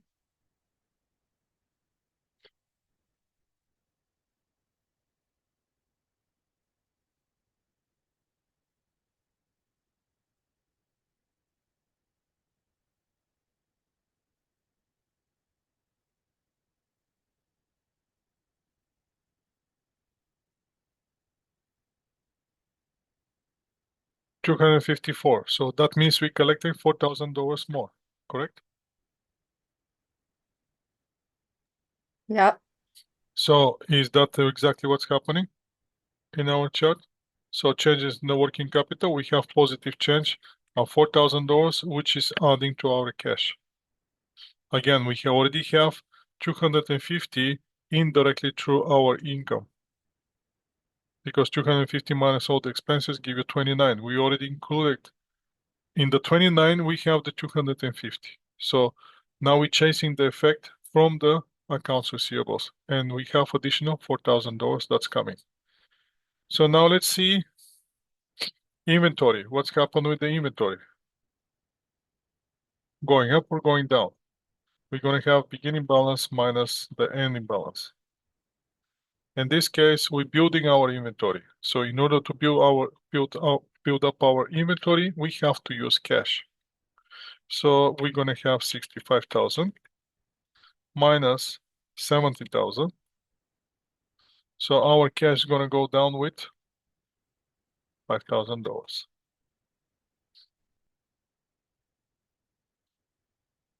Next thing that we're going to chase, we're done with the current assets, no more current assets. The next thing that we have to chase is the current liabilities. And the first current liability is the accounts payable. For the accounts payable, don't forget to put the minus in front of the bracket, otherwise the formula is not going to work since the accounts payable is liability. So it's the opposite of the asset account. So the beginning balance is on the credit side, not on the debit side. So that will be 56,000 inside the brackets minus 60,000. So what's happening is, if you want to picture here, is we purchase our expenses, cash out. Let's go with the cash out, 160,000. That's our expenses. Did I put more? 160, 1, 2, 3. That's our expense. Now the beginning balance was 56 and the balance 60. Beginning balance was 56 and the balance is 60,000. So the question here is, since this is our expense, which we already paid, did we pay more than that or less than that? Did we pay our expense?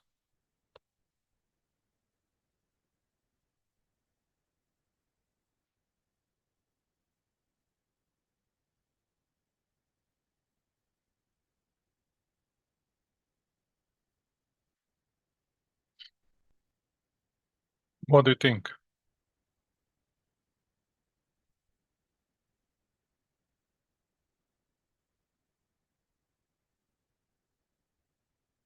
Again, my expense is 160 here. Now the question is how much cash I used.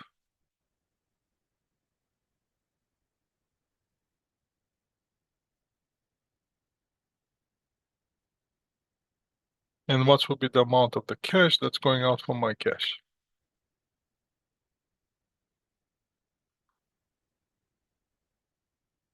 $156. So basically, I underspend. So from the expenses that I get, my expenses are 160. I underspent $4,000. Make sense? And since the 160 already included in my income, now I have to show the cash saving of the cash that I haven't paid, which in this case in the brackets is minus 4,000, but with minus in front become positive $4,000. And that's our effect on the increase in accounts payables. The next thing is interest payable. Again, in the interest payable, we have negative inside the bracket, beginning balance minus the ending balance. Or in this case will be negative. So let's put the formula here. Negative beginning balance minus ending balance. And here will be, bracket will be 5,000 minus 1,000. So in this case, it's clearly 4,000 in the bracket, but with minus in front, 4,000 more. So in this case, we have an opposite. My interest expense is $7,000. If we're chasing only the 7,000 here. My beginning balance was 5,000. I paid, this is my expense. That will be 7,000. And my ending balance went up with 1,000. So the question is, did I pay my expenses? It looks like I did. Did I pay more than my expenses? Yes, it looks like we did. How much more? So how much is the total cash that went out for the interest expense only in this case?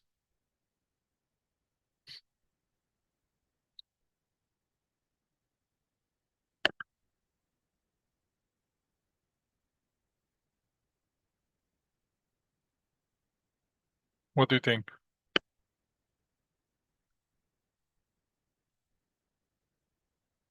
How much is the actual cash that I pay for the interest expense?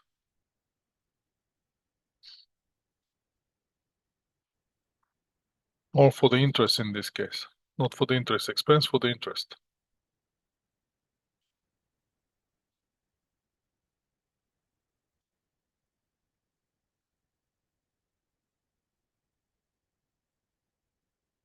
Can you guys see it? Yes. So what will be the amount here?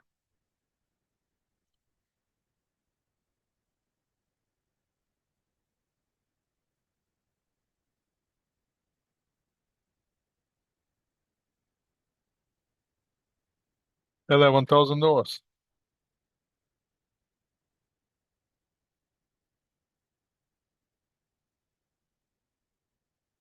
So what that means, we pay our expenses plus pay with 4,000 more.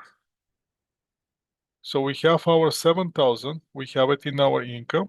So we have to show the decrease of our cash, the extra $4,000 that we paid. So the total change here, effect of the changes in the working capital to our cash will be 4 plus 5 plus 4 plus 4. So our cash went down with $1,000. So our cash for operating activities, in this case, net cash flow provided from the operating activities It's gonna be equal to this one plus 23,000 plus 1,000, and that's gonna be $51,000 coming from this section here from the operating activities. Questions?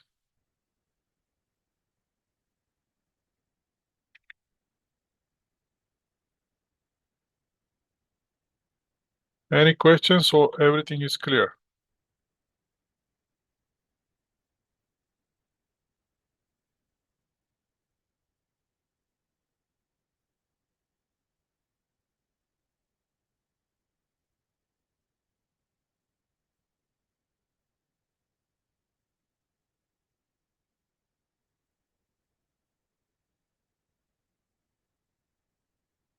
Are you guys with me?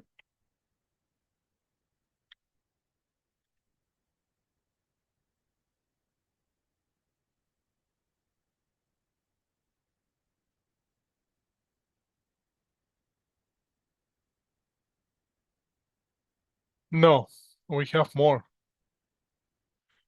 But I'm slowly try to increase the level of difficulty so you keep your interest, not to get you lost. So let's try another one. Are you up for another one?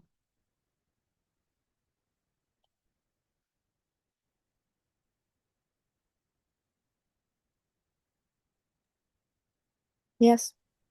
Okay, let's go with another one. Obviously, I'm gonna erase all those things. We don't need this one anymore. And let's plug a new one.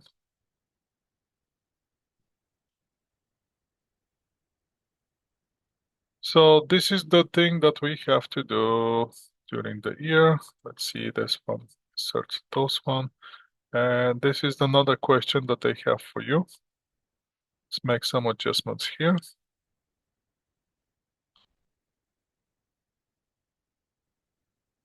And this is another operating activity that we have to do. So the account balances for this for the non-cash current assets and current liability for this Peer 3 software. So that will be the name of our company here, Peer 3 Software Incorporation.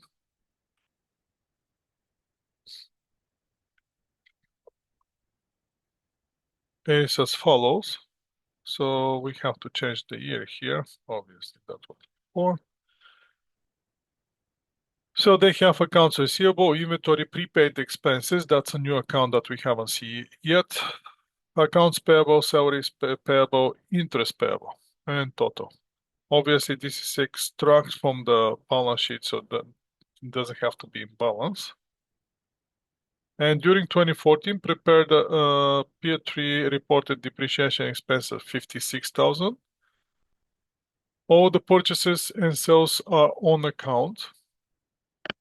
And the net income for the year was $252,000. So what I'm gonna do, I'm gonna erase this part. We don't need this part.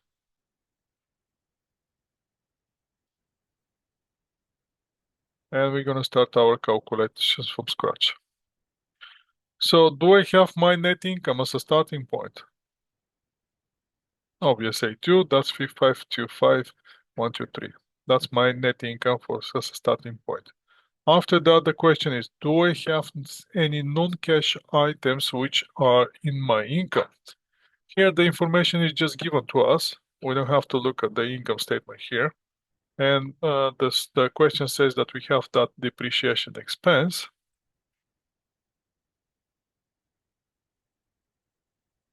Which we have to add in this case, since expenses has been deducted. So we're gonna add this $56,000 to our income, and that will be the only item that we need here. So that will be exactly the same amount coming right here. And we made our adjustment for the non-cash item. The next thing that we have to do is we have to see the changes in working capital. So the first change in the working capital is going to come from the accounts receivables. on the accounts receivable. So as long as you follow to answer your question, the question that was in chat, are those all the possible accounts and how many more? To Owen, Owen's question. It doesn't matter how many accounts are involved, Owen. The only thing matters is first if you follow these steps and if you follow this logic, you're never gonna make mistake. I can guarantee you this. The only thing is the way I'm teaching the cash flow statement, no one is teaching the cash flow statement. So if you get it the way I'm teaching it, I can promise you, you're never gonna make a mistake on the cash flow. So first thing first, make adjustment for the non-cash items. Bring the cash, the net income into the cash net income. Once you do that, then follow the changes in the working capital. Simple rule. As long as it's the asset account, always use beginning balance minus the ending balance. That's going to give you a change. You don't have to think, is it up, is it down? Just follow the formula, nothing else. And in this case, the formula will be inside, you're going to have 103, 600 minus 126, 123. Get the amount and move on. That will be a 103, 600 minus 126, 123. And you can see that you're not collecting your sales. You're increasing the balance. Now, once you see the number, you can think logically, is that make sense? Well, totally makes sense. Because you're doing your sales, but you're not collecting your sales. So you're missing the cash from your sales. So the next thing is the inventory. Inventory again is a balance sheet account, is an asset account. So just follow inventory, the formula, which is beginning balance minus the ending balance. And in this case, on the inventory, we're going to have 117, 123 minus 89.600. And once we get this calculation, inside the bracket, we're going to have 117, 123 minus 89,600, 27,400. So what's happening here? We're not building the inventory. We're not using the cash to build the inventory. In the contrary, we're releasing our inventory. So we're saving on the cash $27,400 here. The next item is prepaid expenses.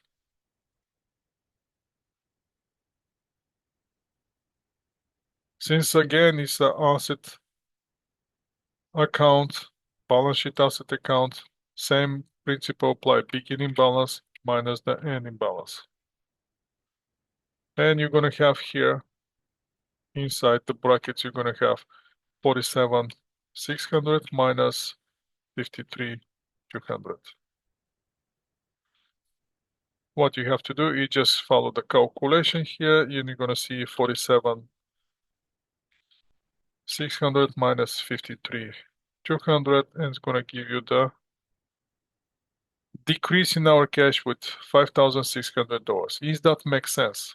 Obviously, your prepaid expenses on the balance sheet went up. So that means you use $5,600 cash more to get those additional prepaid expenses, which total makes sense.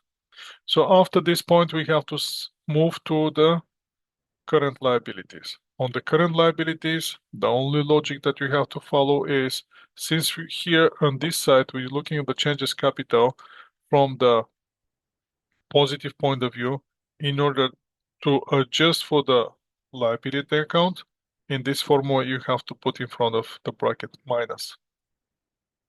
And if you follow this logic for the assets, don't put minus in front of the formula, just getting beginning balance minus ending balance. For the liability, put minus in front of the brackets and calculate beginning balance minus ending balance inside the brackets. You're never going to make a mistake. Accounts payable. So the formula negative to convert to get the effect of the liability. beginning balance is credit, so that will be minus 64,400 here, minus 84,000. But in the bracket, if you have the formula, the formula will be beginning balance again minus ending balance inside the brackets. So here we're going to have exactly this. So what we're going to do here is equal to minus bracket 64,400 minus 84,123 inside the brackets. So that's going to give us increase in our cash with $90,600. Does that make sense? Well, we're not paying our payables. We're getting the expenses, but we're not paying for the expenses. So technically, we're saving our cash. We're increasing the balance of our accounts payable. So we're paying less than what our expenses are. So in that case, we're preserving $19,600 cash. Salaries payable.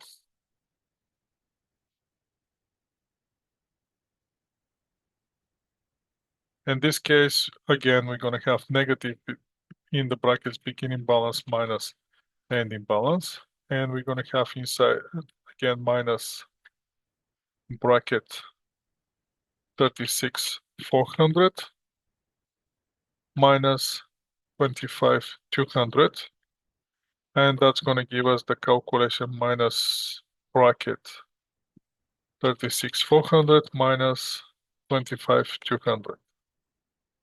So that means we use more cash. Does that make sense? Well, totally makes sense because we're reducing the outstanding balance from the salaries payable. So we pay the expenses during the period, plus we pay additional $11,200 from the beginning balance. And the last one is the interest payable.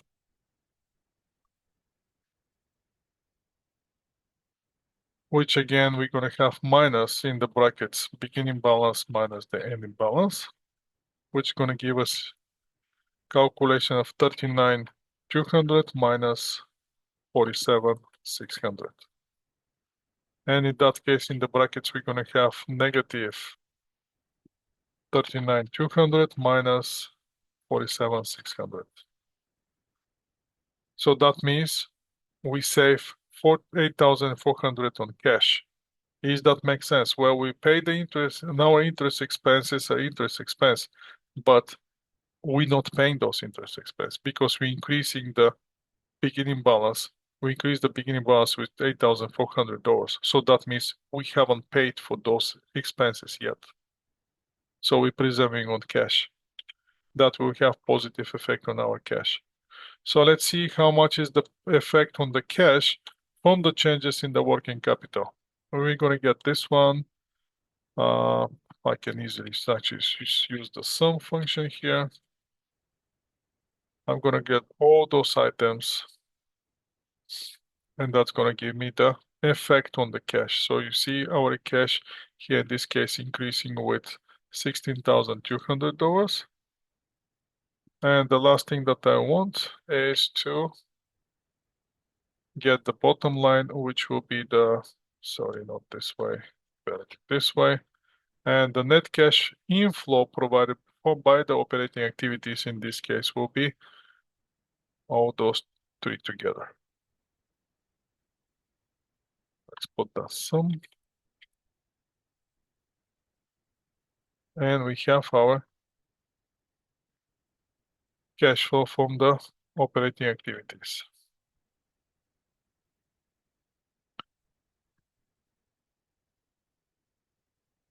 So if you have to see the answer for this one, and that will be your answer for this question. The same thing that we did. From where I'm getting those questions are already posted for you on Blackboard.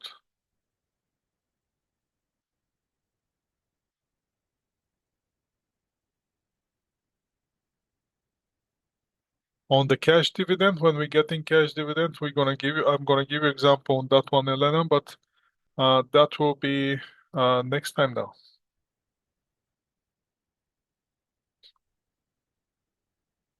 Because that payment of the cash for the dividend that we making payment for cash, that's gonna come from the financing activities.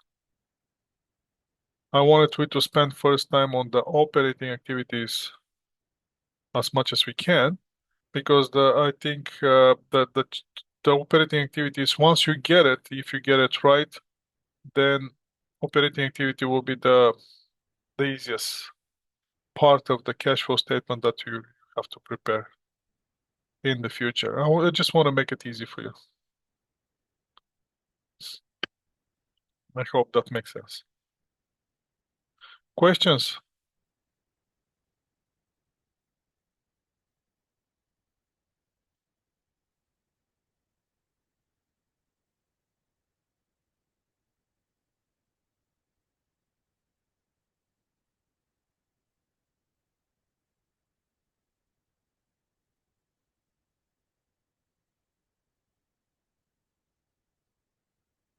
Questions, guys?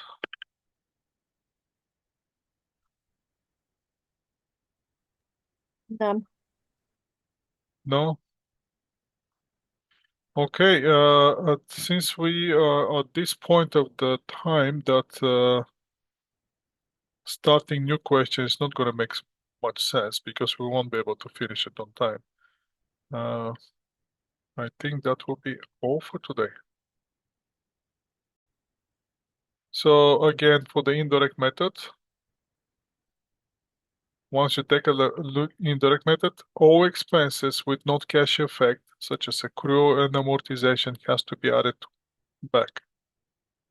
All the revenue or increasing in our revenue, which have no cash effect, has to be subtracted. And after that, those items are added and subtracted.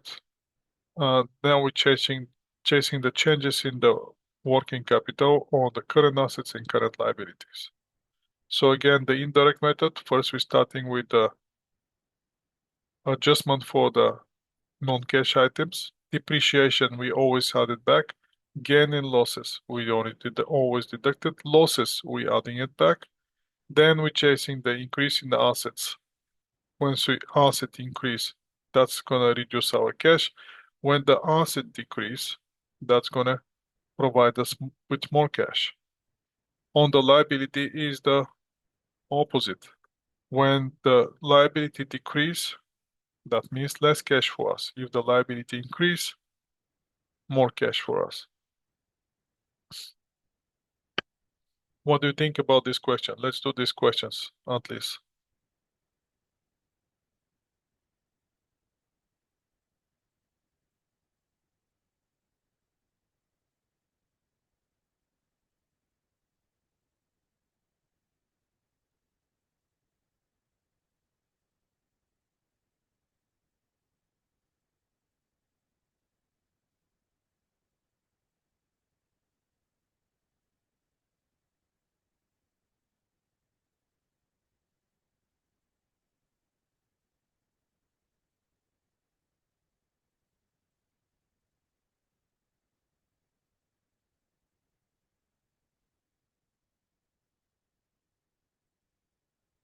What do you think the right one will be here? Any other suggestions? Do we have confirmation on the answers selection for root?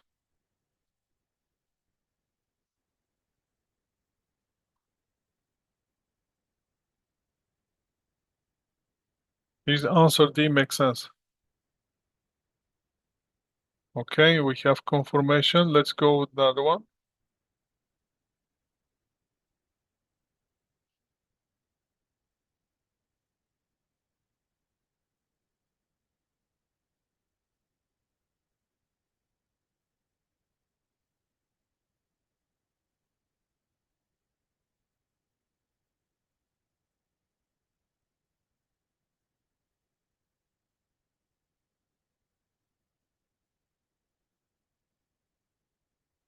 The simple way you can look at this question is, did we pay more than $240,000 or less than $420,000? if that's our salary expense. Based only looking at the beginning balance and ending balance. Did we pay more than 420 or less than 420? Definitely we didn't pay 420 because if we pay 420, then the beginning balance will be equal to the ending balance. And since that's not the case, either we paid more, either we paid less. So the question is, did we pay more or did we pay less?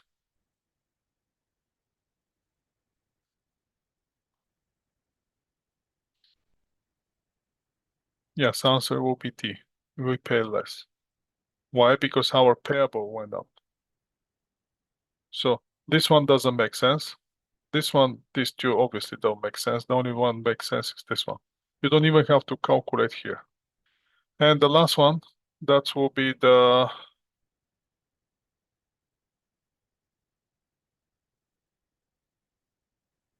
for the issuing a 10 years mortgage payable. Where we're going to show this one on the cash flow statement.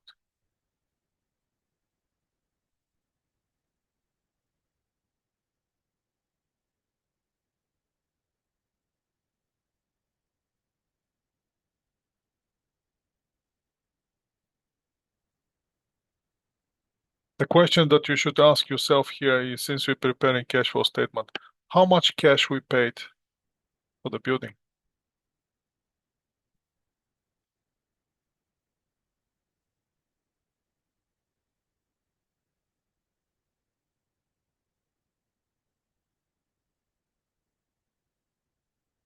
So if we don't have a cash, do we have to show it on the cash flow statement?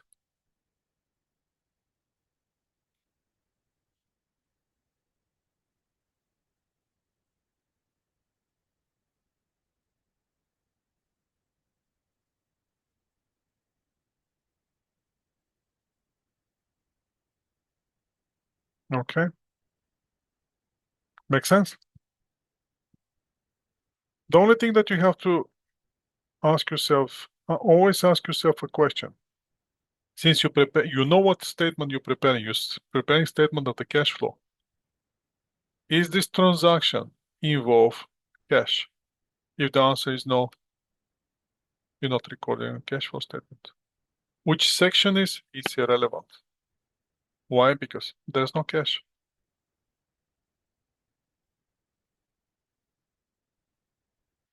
Next time we're going to see about the investing activities and the financing activities.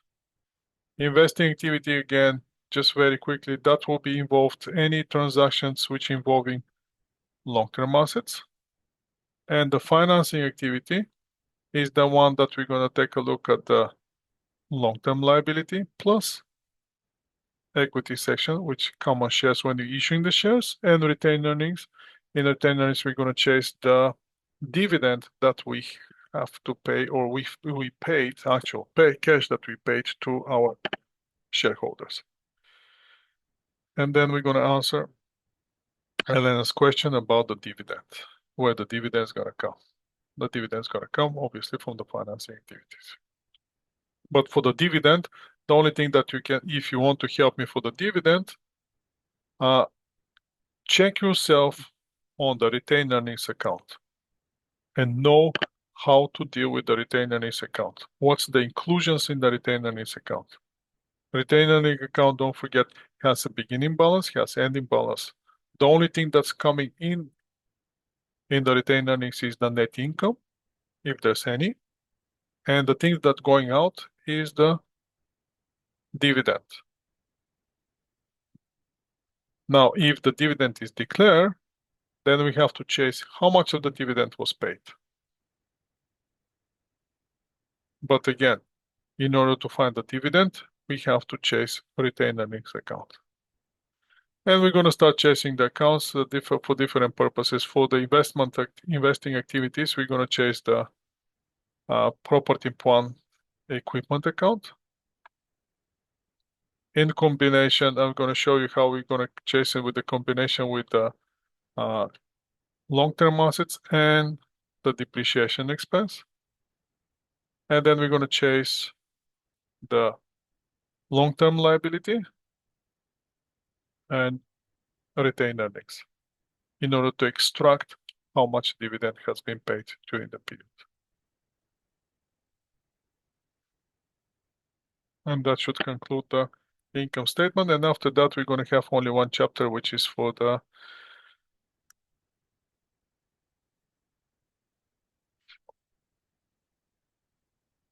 ratio analysis, financial statement ratio analysis, which is a very interesting, very light chapter. There's not much there, but it's interesting for the financial analysis purposes.